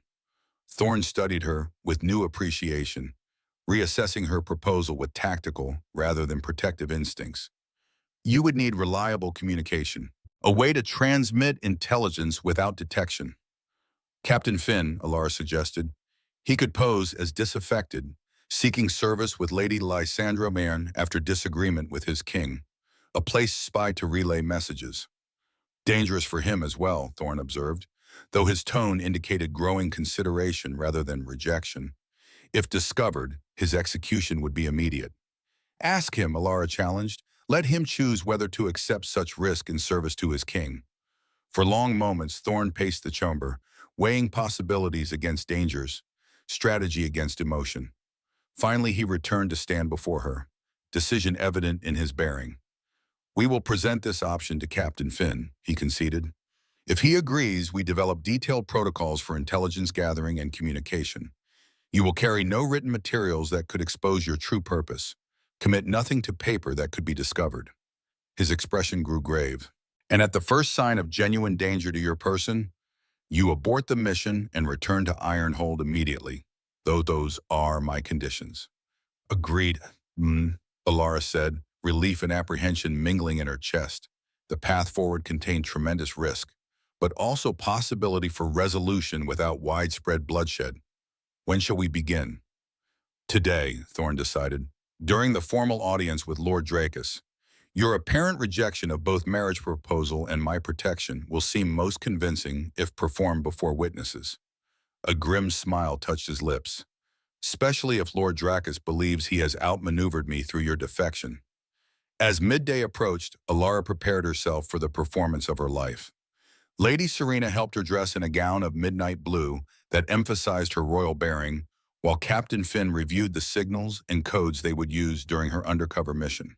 Master Orn provided a final examination, ensuring her transformation had left no lingering physical weaknesses that might compromise her safety. Remember, the old healer advised as he completed his inspection, your empathic abilities will be both asset and vulnerability. You will perceive emotions others believe hidden, but intense emotional environments may overwhelm your untrained senses. Center yourself in moments of chaos. Find stillness within when storms rage without. The council chamber had been transformed for the formal audience, with the great round table removed to create an open space dominated by the ancient throne of Ironhold. Carved from a single massive piece of black granite flecked with silver, the throne represented centuries of alpha authority, designed to impress and intimidate through sheer imposing presence. When Alara entered alongside Lady Serena, the chamber already contained a carefully arranged tableau. Thorn occupied the throne, dressed in formal armor that emphasized his warrior status rather than mere political authority. Captain Finn stood at attention to his right, hand resting casually on his sword hilt. To the left, Master Orin represented the wisdom tradition of the werewolf kingdoms, his ceremonial robes marking him as both healer and historian. Facing this unified front stood Lord Dracus and his delegation from the Southern Territories. The former chief advisor had exchanged his court attire for more martial garb, though his weapons remained ceremonial rather than practical. 5 other lords accompanied him, each wearing badges identifying their territories and pack affiliations. The Princess Alara, daughter of Queen Luna, rightful heir to the Silver Throne, the Chamberlain announced, using the royal title for the first time in public proclamation. All eyes turned to assess her as she moved with deliberate grace to stand between the two factions, belonging fully to neither. Her enhanced senses registered the complex emotional currents flowing through the chamber: surprise from Lord Dracus at her composed appearance, calculation from the Southern Lords, concern from Lady Serena, and beneath Thorn's impassive exterior, a deep current of protective resolve that touched her unexpectedly. "We welcome the acknowledged heir of Luna to these proceedings," Lord Dracus began, executing a formal bow that precisely balanced respect with reservation. "It gladdens loyal hearts to behold the silver blood restored to its rightful place in the governance of our lands." An interesting sentiment from one who served as chief advisor to the very throne you now question, Thorn observed, his tone deceptively mild. "Present your petition, Lord Dracus. Let us hear what brings a former counselor to my gates in company with those who whisper of rebellion." Dracus straightened, unruffled by the implied criticism. "I come in service to peace, Your Majesty, to propose a solution that honors both established rule and ancient blood right." His gaze shifted to Alara. "The Southern Territories have learned of Princess Alara's survival, of her rescue from unjust confinement. They celebrate the return of Luna's line, yet fear the disruption that competing claims might bring to our hard-won stability." "And your solution?" Thorn prompted, though they all knew what would follow. "Union," Dracus announced, precisely as anticipated. Marriage between Alpha King Thorn and Princess Alara, joining 2 legitimate claims into one unified rule, the strength of recent leadership preserved, the wisdom of ancient bloodlines restored. He spread his hands in a gesture of reasonable compromise. "All benefit, none lose standing, peace prevails." Murmurs of consideration rose from the assembled witnesses. On its surface, the proposal offered elegant resolution to a potentially devastating conflict. Alara allowed the reactions to flow around her, gathering herself for the performance they had planned. "An interesting proposition," she said finally, her voice carrying clearly through the chamber. "Yet I find myself curious about its timing." She moved forward, addressing not just Dracus but all assembled. "For 20 years I lived as prisoner, my nature suppressed, my heritage hidden.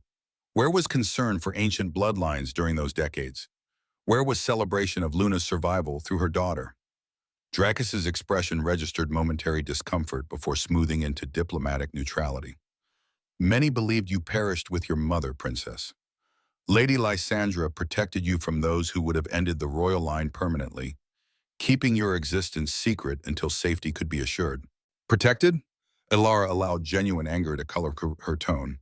"Is that what we call poisoning someone daily with wolfsbane? Preventing their natural development? Denying their very identity?" She turned to face Thorn directly, beginning the charade they had choreographed. "And now I find myself rescued from one form of control only to be offered another. Marriage as political solution rather than personal choice." Thorn played his role perfectly, rising from the throne with controlled outrage. "You misunderstand both intent and circumstance, Princess. No one here speaks of forcing unions for political convenience." "Don't they?" Alara challenged, her performance convincing even to those who knew its falsity. "I exchanged Lady Lysandra's poison for golden chains, still controlled, still used to secure others' ambitions." She turned back to Lord Dracus, allowing vulnerability to show beneath her anger. "At least my stepmother never pretended her control served any purpose but her own. The honesty of that tyranny now seems preferable to diplomatic manipulation disguised as rescue. Shock rippled through the chamber at her apparent rejection of Thorne's protection. Lord Dracus struggled to conceal his pleasure at this unexpected development, though Alara's empathic senses detected his satisfaction clearly. "Princess," he said, stepping forward with practiced concern, "if you feel unsafe or manipulated at Ironhold, the Southern Territories would welcome Luna's daughter with open hearts. Lady Lysandra herself prepares a place of honor for your return, with guarantees of freedom and respect befitting your station." "Return?" Thorne's voice cracked like thunder in the chamber. "You speak of returning her to the very woman who poisoned her for 2 decades, who denied her heritage, her rightful development, her very nature? A woman who protected her from those who would have killed Luna's infant daughter to secure their own power," Dracus countered smoothly, "who now acknowledges her mistake in continuing that protection beyond necessity and seeks reconciliation." The argument escalated precisely as planned, with Thorne and Dracus exchanging increasingly heated statements, while Alara withdrew into apparent distress at their conflict. Through it all, her empathic senses gathered valuable intelligence, the Southern Lord's varying degrees of commitment to Dracus's cause, the hidden agenda beneath diplomatic language, the calculation rather than genuine concern for her welfare. "Enough," she finally declared, raising her voice to halt the escalating confrontation. "I will neither marry to secure political alliance nor remain where my presence brings conflict." She straightened, channeling the regal bearing inherited from a mother she'd never known. "I choose to return to Ravenwood, to hear Lady Lysandra's explanation directly, to decide my path based on complete understanding rather than partial truths from either faction." Shock registered on every face save those who knew the deception. Even Lord Dracus struggled to mask his surprise at how easily his objective seemed accomplished.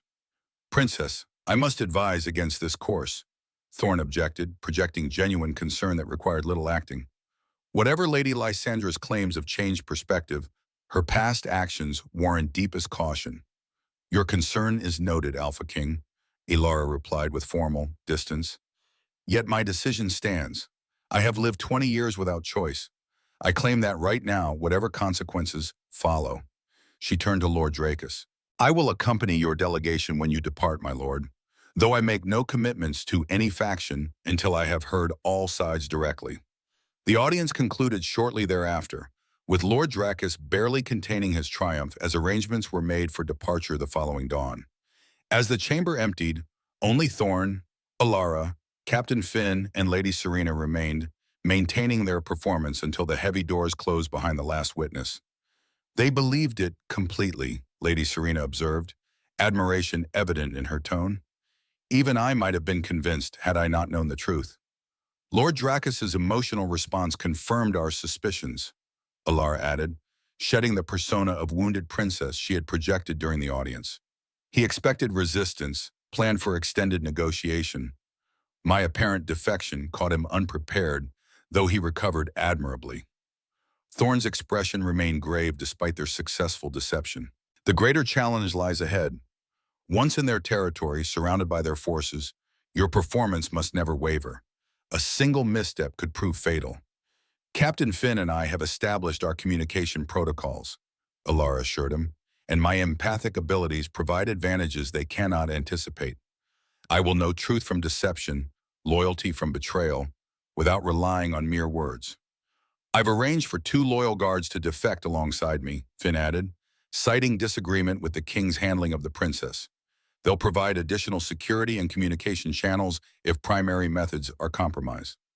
As final preparations continued through the afternoon and evening, Alara found moments of doubt creeping through her determination. The plan had seemed straightforward in concept, but execution would require constant vigilance, perpetual performance, isolation among enemies believing themselves her allies. When twilight fell, she sought the solitude of the eastern ramparts, needing space to center herself before the coming ordeal. The mountain air carried the scent of pine and distant snow, cleansing her enhanced senses of the emotional residue accumulated during the day's intense interactions. Stars emerged overhead, their cold light offering perspective on mortal concerns. Here, beneath the eternal sky, The political machinations of werewolves and humans alike seem momentarily reduced to appropriate scale. May I join you? Thorn's voice came from the shadow of the nearest guard tower, respectful rather than presuming. Of course, Ilara replied, recognizing that their privacy might be their last opportunity for honest conversation before her departure. He moved to stand beside her at the stone balustrade, his powerful presence somehow comforting rather than intimidating. For several minutes they shared silence, watching the moon rise above distant peaks. "Are you certain of this path?" he finally asked, his voice pitched low for her ears alone. "There is still time to find another approach." "I'm certain it offers our best chance at understanding the full extent of the conspiracy," Alar answered. "What I doubt is my ability to maintain the deception convincingly, to play the role of disillusioned princess without revealing my true purpose." Thorn considered her words before responding. "The strongest deception contains elements of truth," he observed. "Your anger at being controlled is genuine. Your desire for independent choice is real. Let those authentic emotions inform your performance, anchoring invention in reality." His insight surprised her, revealing a depth of understanding she hadn't expected from the warrior king. "You've done this before," she realized. "Played roles to achieve strategic objectives." A grim smile touched his lips. "Kingship is performance as much as power," he acknowledged. "Sometimes deception serves truth better than force of arms." His silver eyes reflected moonlight as he turned to face her directly. "But understand this, Alara. If genuine danger threatens you, I will come with every warrior at my command, regardless of political consequence." The admission carried weight beyond strategic alliance, hinting at personal commitment that transcended royal calculation. Alara's empathic senses detected complex emotions beneath his controlled exterior concern. Admiration, protective instinct, and something deeper, unacknowledged even to himself. "I know," she said simply, allowing her own emotions to show without disguise. "And that knowledge will sustain me during the performance ahead." Dawn broke clear and cold over Ironhold as the southern delegation prepared for departure. Elara emerged from her chambers dressed for travel in practical attire that nonetheless carried subtle markers of her royal status, silver embroidery, at collar and cuffs. The crescent moon emblem of Luna's house worked into the leather of her belt. Her formal farewell to Thorn occurred before assembled witnesses, both maintaining their roles of princess, rejecting royal manipulation, and king frustrated by her decision. "Safe journey, princess," Thorn said, his formal tone revealing nothing of their private understanding. "Know that Ironhold remains open to you should your investigations lead you to reconsider your path." "I thank you for your hospitality, Alpha King," Alara replied with matching formality, "and for restoring knowledge of my true nature, whatever your motives in doing so." The subtle emphasis on true nature carried their private meaning while conforming to her public persona of disillusioned royal. Lord Dracus observed the exchange with poorly disguised satisfaction, believing his diplomatic mission had achieved unexpected success through the princess's apparent rejection of Thorn's influence. As the procession departed through Ironhold's massive gates, Alara avoided looking back, focusing instead on the performance that would begin in earnest once they reached southern territories. The journey to Ravenwood took 4 days, traveling at measured pace through territories of increasing unrest. In villages and way stations, Alara observed preparations for potential conflict-armed patrols, stockpiled provisions, defensive fortifications being reinforced. Her empathic senses detected anxiety among common folk caught between competing powers, their primary concern survival, rather than which bloodline claimed legitimacy. Lord Dracus proved surprisingly forthcoming during their travels, perhaps believing her defection genuine enough to warrant political education. He explained territorial divisions, pack hierarchies, economic considerations that influence current alignments. Beneath his scholarly manner, Alara detected genuine belief in his cause, suggesting Lady Lysandra's influence extended beyond mere manipulation to ideological conversion. "The Alpha King possesses strength and tactical brilliance," Dracus acknowledged as they rode side by side on the 3rd day. "What he lacks is connection to our people's deepest traditions, to the mystical aspects of leadership that Luna's line has always provided. His rule brings security, but not spiritual fulfillment." And you believe I represent this missing element? Alara questioned, maintaining her performance of cautious interest. The silver blood carries gifts beyond transformation, beyond physical power, Dracus confirmed.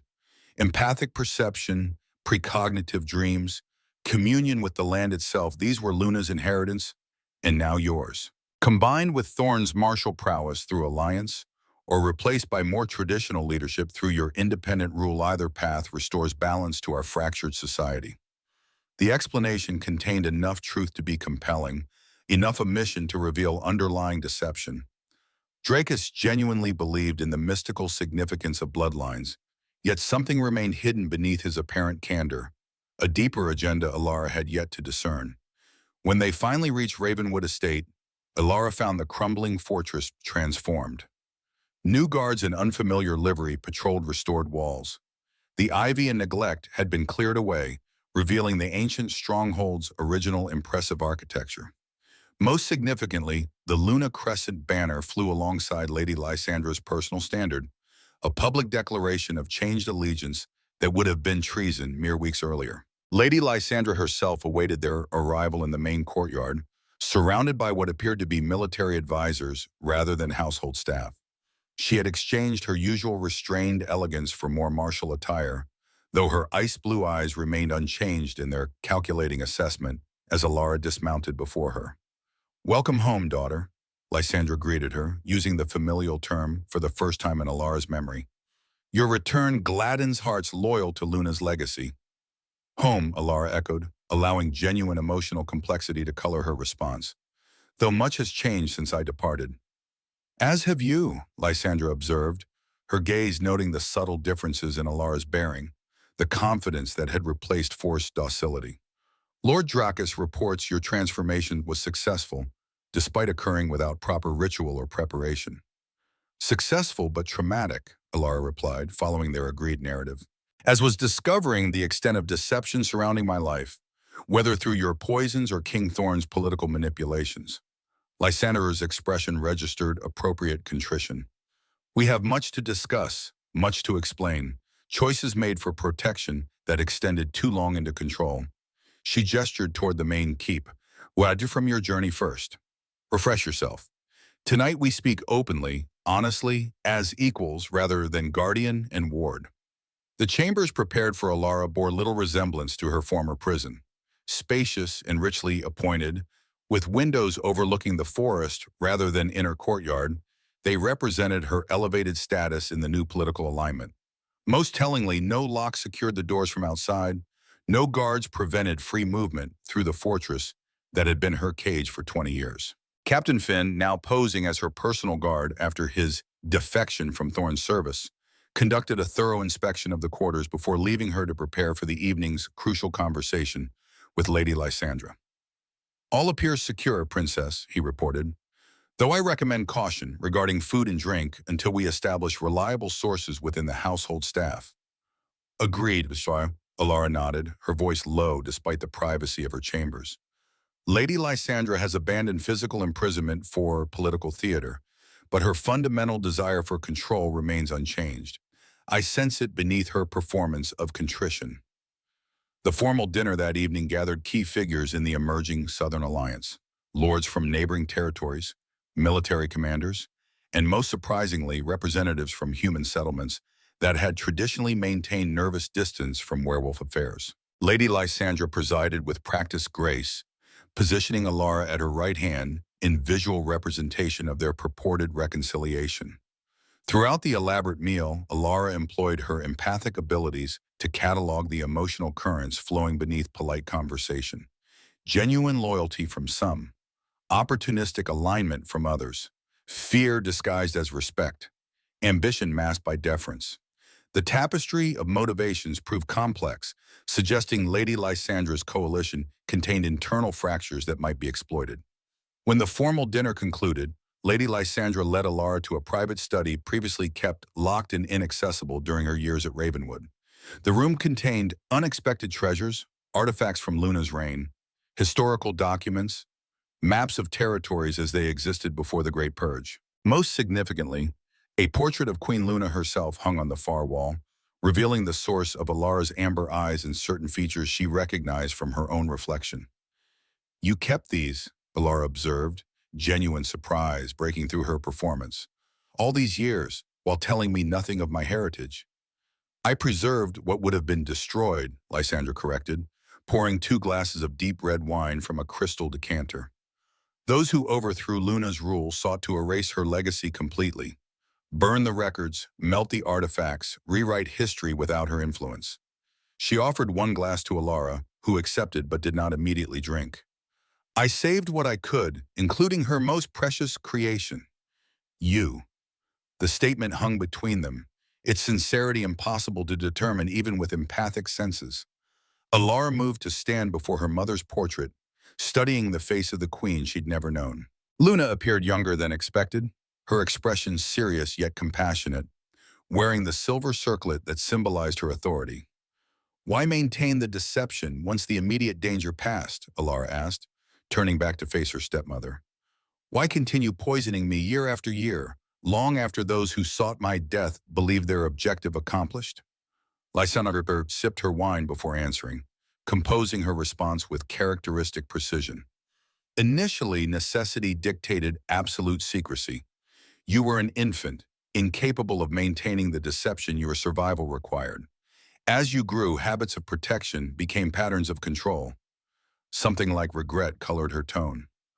"The wolfsbane began as protection from premature transformation that would have revealed your nature to any passing werewolf. It continued because control once established proves difficult to relinquish." "And now," Alara pressed, "what changed to make my heritage suddenly valuable rather than dangerous?" "The kingdom's fracture under Thorn's rule," Lysandra stated, moving to a map table that displayed current territorial divisions. "His strength maintained uneasy peace for years, but old wounds fester beneath forced unity. The traditional pacts resent his modernization efforts. Human settlements chafe under restrictions designed for werewolf concerns." She traced territorial boundaries with elegant fingers. "The moment approaches when legitimate alternative leadership becomes viable. Luna's daughter, properly guided, offers that alternative." The explanation contained elements of truth Alara could detect, yet evasions remained. "Properly guided," she repeated, "meaning controlled by different means than wolfsbane, but controlled nonetheless." Lysandra's ice-blue eyes revealed momentary surprise at her directness, followed by calculating reassessment. "Guided by experience you lack," she amended smoothly. 20 years isolated at Ravenwood left gaps in your political education that make independent rule currently impractical. In time, with proper instruction, you would release this guidance, allow me truly independent authority?" Alara challenged, her empathic senses focused on detecting the emotional truth beneath diplomatic words.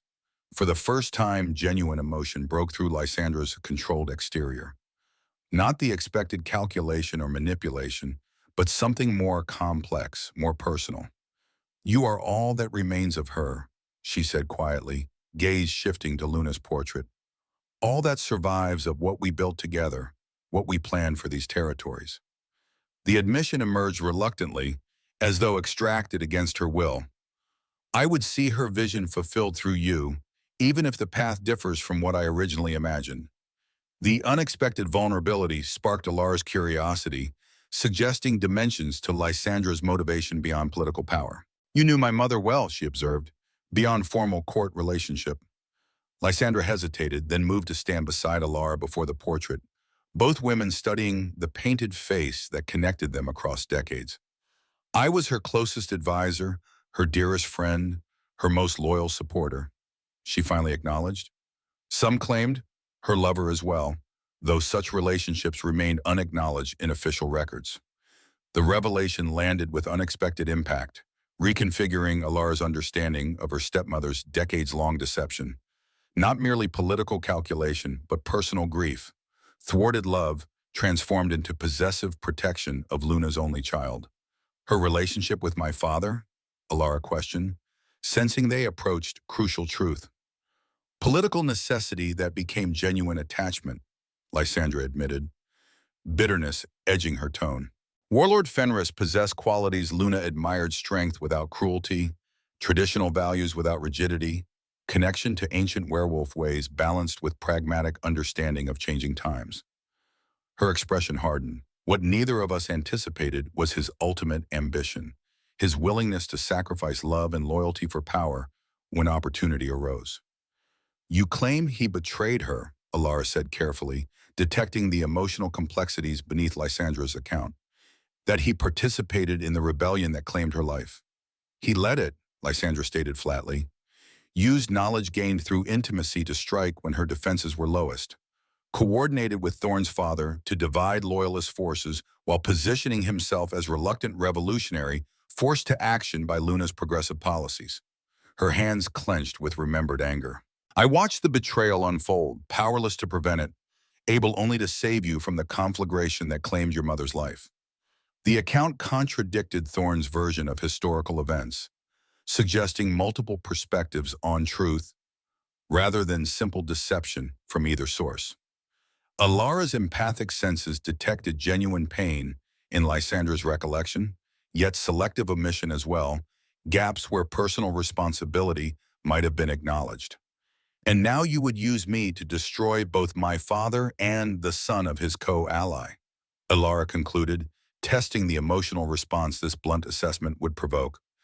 I would restore what was wrongfully taken, Lysandra countered, recovering her composure. Return Luna's bloodline to its rightful position while preventing the errors that led to previous tragedy. Her gaze hardened with resolve. And yes, I would see justice delivered to those whose ambition cost thousands their lives during the Great Purge, whose hands remain stained with Luna's blood, regardless of how they've rewritten history to cast themselves as heroes. The evening's revelations continued late into the night, with Lysandra sharing detailed accounts of Luna's reign, the political landscape before rebellion, and the complex factors that contributed to the Great Purge. Throughout, Alara maintained her performance of cautious engagement, neither rejecting Lysandra's narrative nor committing fully to her cause. When they finally parted, genuine exhaustion replaced performance, the emotional labor of sustained deception taking physical toll. In the privacy of her chambers, Alara recorded key intelligence in the coded system developed with Captain Finn, detailing military preparations observed during their journey, political alignments revealed at dinner, and most significantly, the personal motivations underlying Lysandra's decades of deception. When Finn collected the information during his security check the following morning, his expression revealed professional admiration for her thoroughness. You've gathered more actionable intelligence in one evening than our established networks provided in months, Princess, he observed quietly.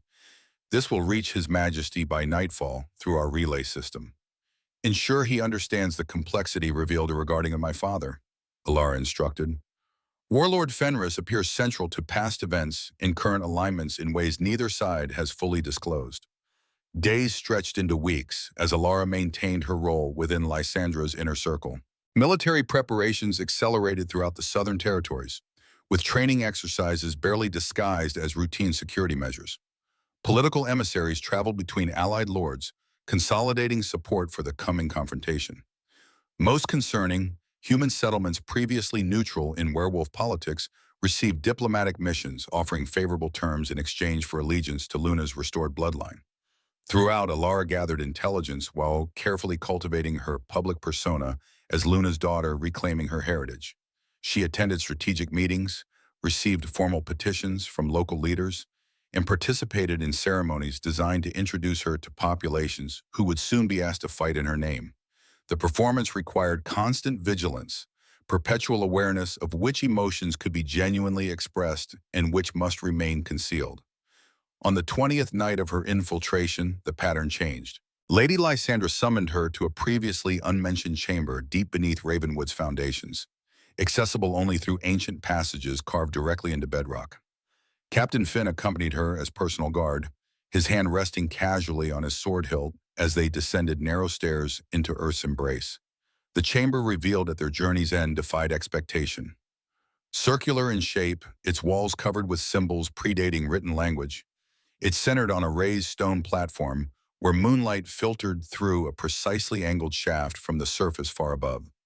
The air carried unfamiliar scents, herbs, minerals, old magic that made Alara's enhanced senses tingle with recognition despite never having encountered them before. Lady Lysandra awaited them, but not alone. A hooded figure stood beside her, stooped with age yet radiating quiet power that Alara's empathic abilities registered immediately as dangerous. When the hood was lowered, she found herself facing an elderly man with features that echoed Lysandra's own. The same aristocratic bone structure, the same ice-blue eyes, though weathered by decades her stepmother had yet to experience. Princess Alara, Lysandra began formally, may I present Master Orin, my brother, chief healer of the Luna Council before the Great Purge, and keeper of our most ancient traditions. Shock rippled through Alara at the introduction, though she maintained her outward composure. Master Orin, the same name as Thorn's trusted healer, who had guided her transformation at Ironhold. Yet this was clearly a different man, though the deliberate naming suggested calculated deception rather than coincidence. An honor, Princess, the elderly healer said, his voice surprisingly strong despite his apparent frailty. I have waited many years for this meeting, for the opportunity to witness Luna's bloodline fully expressed without suppression. Captain Finch shifted subtly closer to Alara, his protective instincts activated by the unexpected development. May I ask the purpose of this particular chamber, Lady Lysandra? He inquired, his tone respectful despite the implicit challenge. It seems an unusual location for introductions. This is the heart chamber, Lysandra explained, moving to the central platform, where moonlight illuminated ancient symbols carved into stone. Built before human settlement in these territories, when the first pack established dominion over the northern lands. Here, the original Alpha communed directly with moon energy, drawing power that transcended mere physical transformation. Her expression took on religious fervor rarely displayed in her usually pragmatic demeanor. Here, Princess Alara will complete what her mother began, connecting with ancestral power that rightfully belongs to Luna's bloodline. The explanation raised immediate internal alarms, though Alara maintained her performance of interested engagement. Complete what exactly? She asked, allowing appropriate curiosity to color her tone while signaling caution to Captain Finn through their established code. The awakening, Master Orin answered, moving with surprising agility to arrange objects around the moonlit platform. Queen Luna discovered ancient texts describing ceremonies through which silver blood royals accessed deeper powers than ordinary werewolves could comprehend. She began the process but was destroyed before completion. His gnarled hands positioned silver bowls, crystal vials, and unfamiliar artifacts with practiced precision. You, as her daughter, carry the potential she unlocked. Tonight, we activate that dormant power. The scenario carried every indication of trap, yet retreating without clear understanding of their objective would waste the intelligence opportunity. Alara moved forward cautiously, examining the ceremonial preparations while maintaining safe distance from both Lysandra and her previously unmentioned brother. These awakened powers, she inquired, what form would they take? Enhanced empathic abilities, for one, Lysandra replied, seeming genuinely enthusiastic rather than deceptive. The capacity to influence emotional states rather than merely perceive them. Connection with the land itself, sensing disturbances across distances, communicating with natural forces in ways science cannot explain. She gestured toward the ancient symbols surrounding them. These represent the original covenant between werewolves and the territories they protected, a sacred trust broken when pretenders to the throne seized power through violence rather than birthright. The explanation contained elements consistent with abilities Alara had already experienced in nascent form, lending dangerous credibility to the ceremony's purported purpose. Yet something remained hidden, some crucial detail deliberately omitted from their account. And the process, she pressed, noting how Master Orin continued preparations with methodical focus. What does this awakening require? Moonlight at precise alignment, the elderly healer answered without looking up from his work. Ancestral artifacts connecting past lineage to present vessel. And most importantly, royal blood freely given to activate the ancient covenant. Blood. The final element triggered Alara's full alertness, confirming suspicion that transcended mere political manipulation. Whatever ceremony they proposed involved blood magic, practices forbidden under both Luna's reign and Thorn's subsequent rule. A small sacrifice for immense power, Lysandra added, noting Alara's hesitation. A few drops only, symbolizing your willing acceptance of ancestral responsibility. Before Alara could formulate appropriate response, Captain Finn spoke, his tone carefully balanced between respect and caution. Perhaps the princess should consult historical records regarding this ceremony before proceeding, he suggested. Such significant magical undertakings typically require thorough understanding by all participants. Of course, Lysandra agreed with suspicious readiness, though the alignment occurs tonight only, with the next opportunity months distant. She moved toward one of the ancient wall carvings, directing their attention away from Master Orin's continued preparations. These symbols represent the original 7 bloodlines that formed the first pack alliance. Luna's line connected directly to the silver wolf progenitor, which explains both your coloration during transformation and your natural empathic abilities.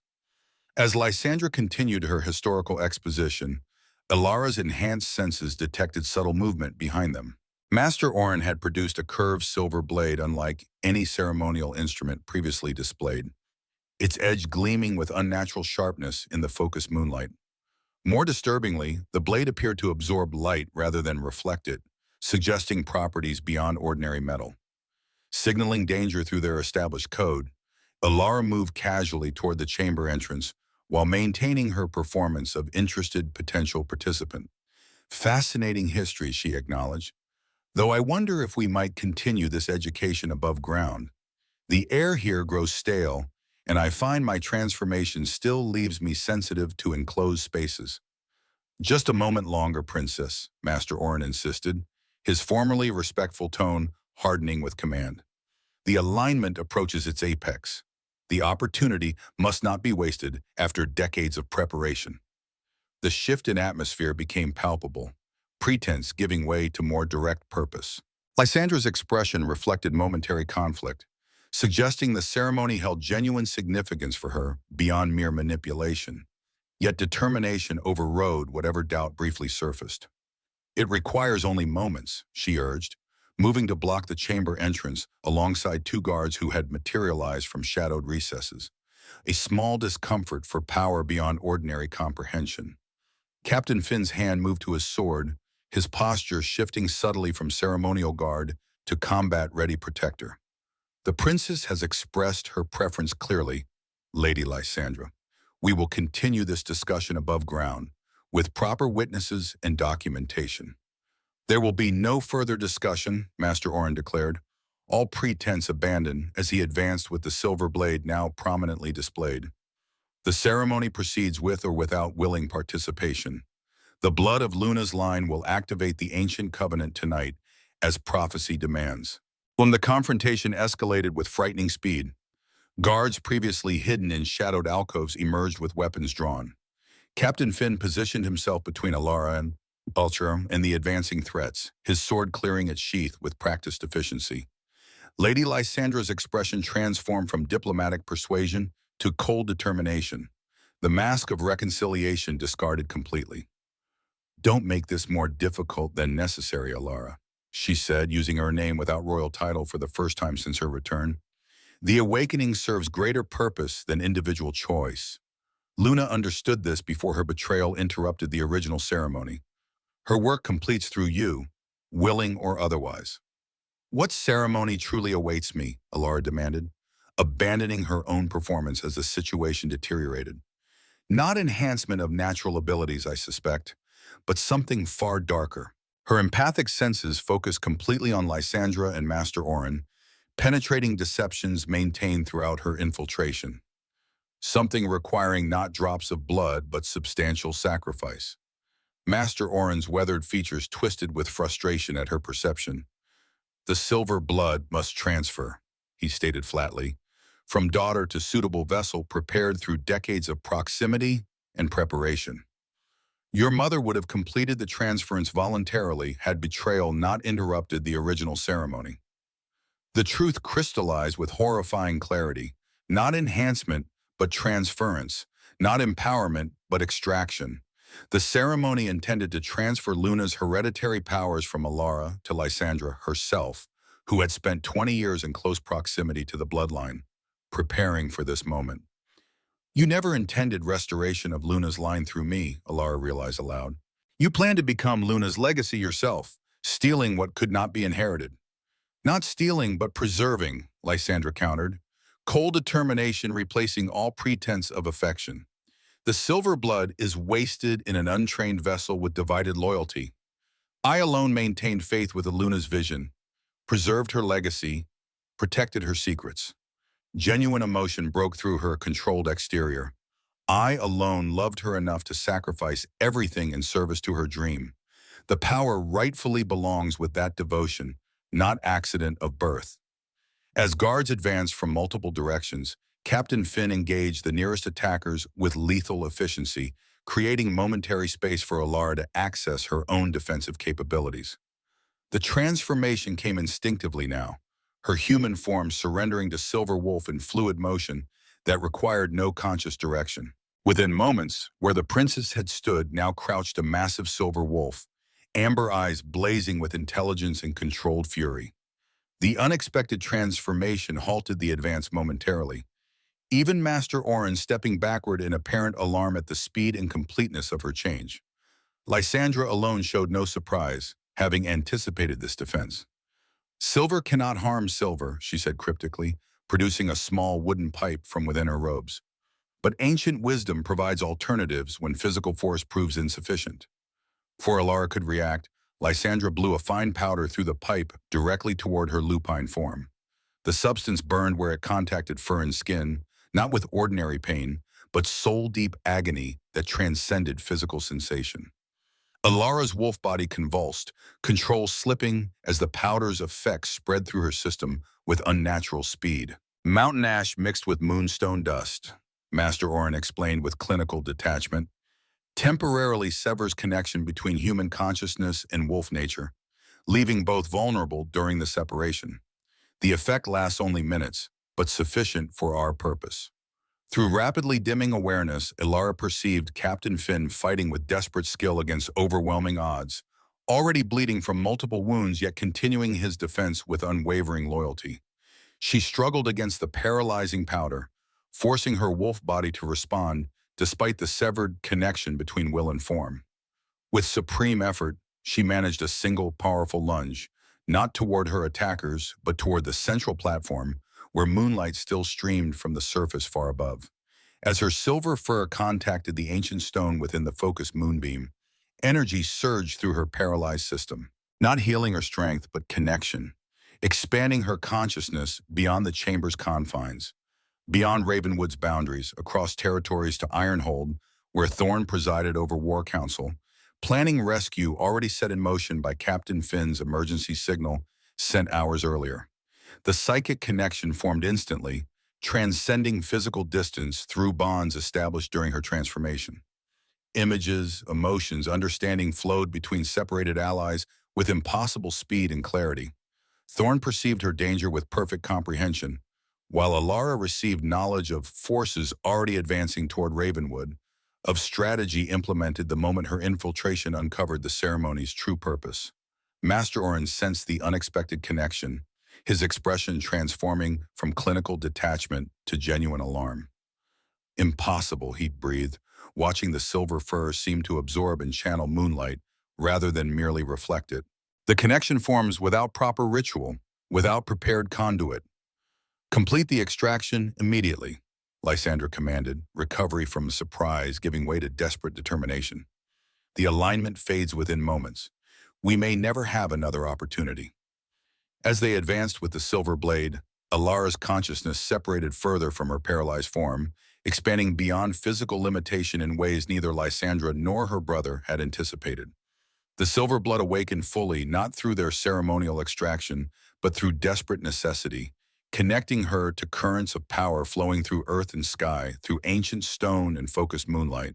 With that expanded awareness came understanding of her true heritage, of abilities neither Thorn nor Lysandra had fully comprehended.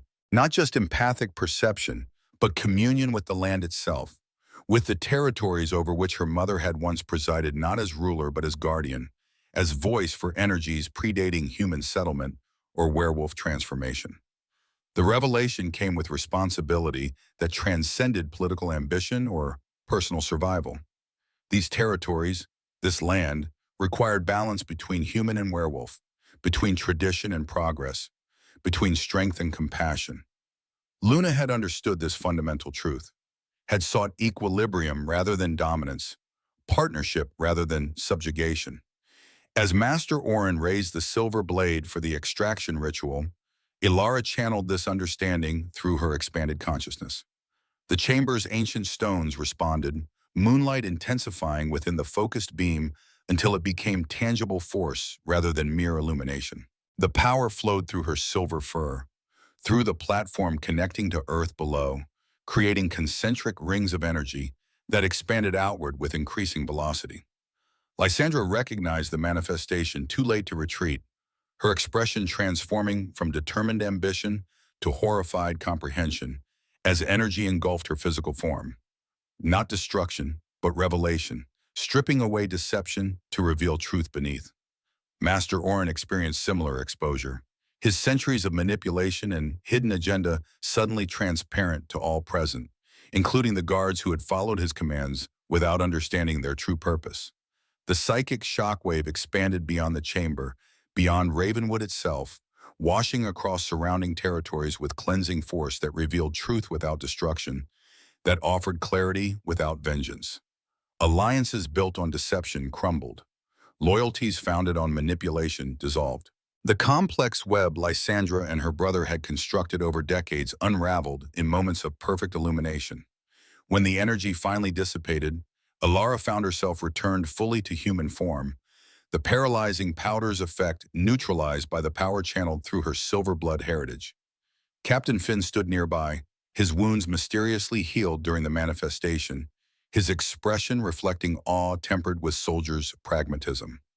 Lysandra knelt upon the chamber floor, physically unharmed but spiritually transformed by forced confrontation with her own truth.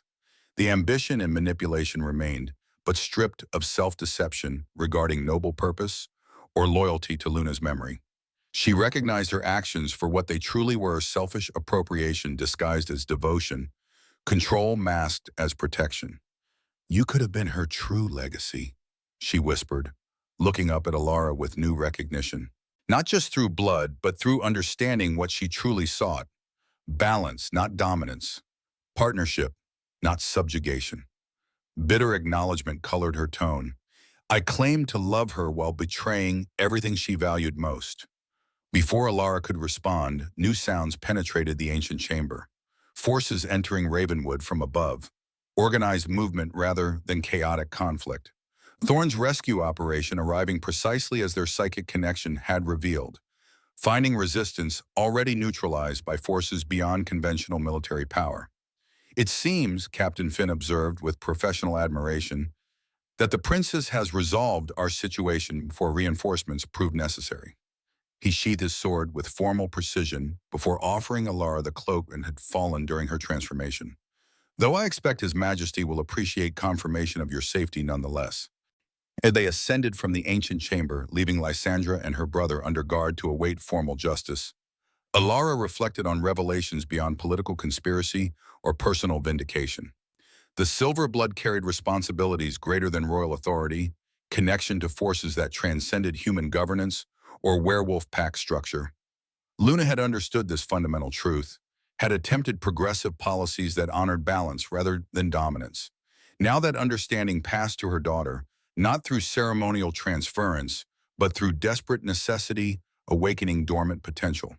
The path forward would require wisdom Ilara had yet to develop, perspective still forming through experience and revelation. Yet one certainty emerged from chaos and deception.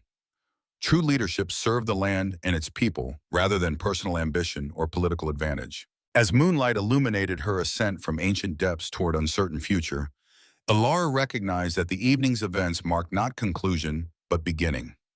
Whatever came next, whatever alliance with Thorne, whatever reconciliation with her imprisoned father, whatever governance emerged from revealed truth, she would face it with clear vision and awakened purpose.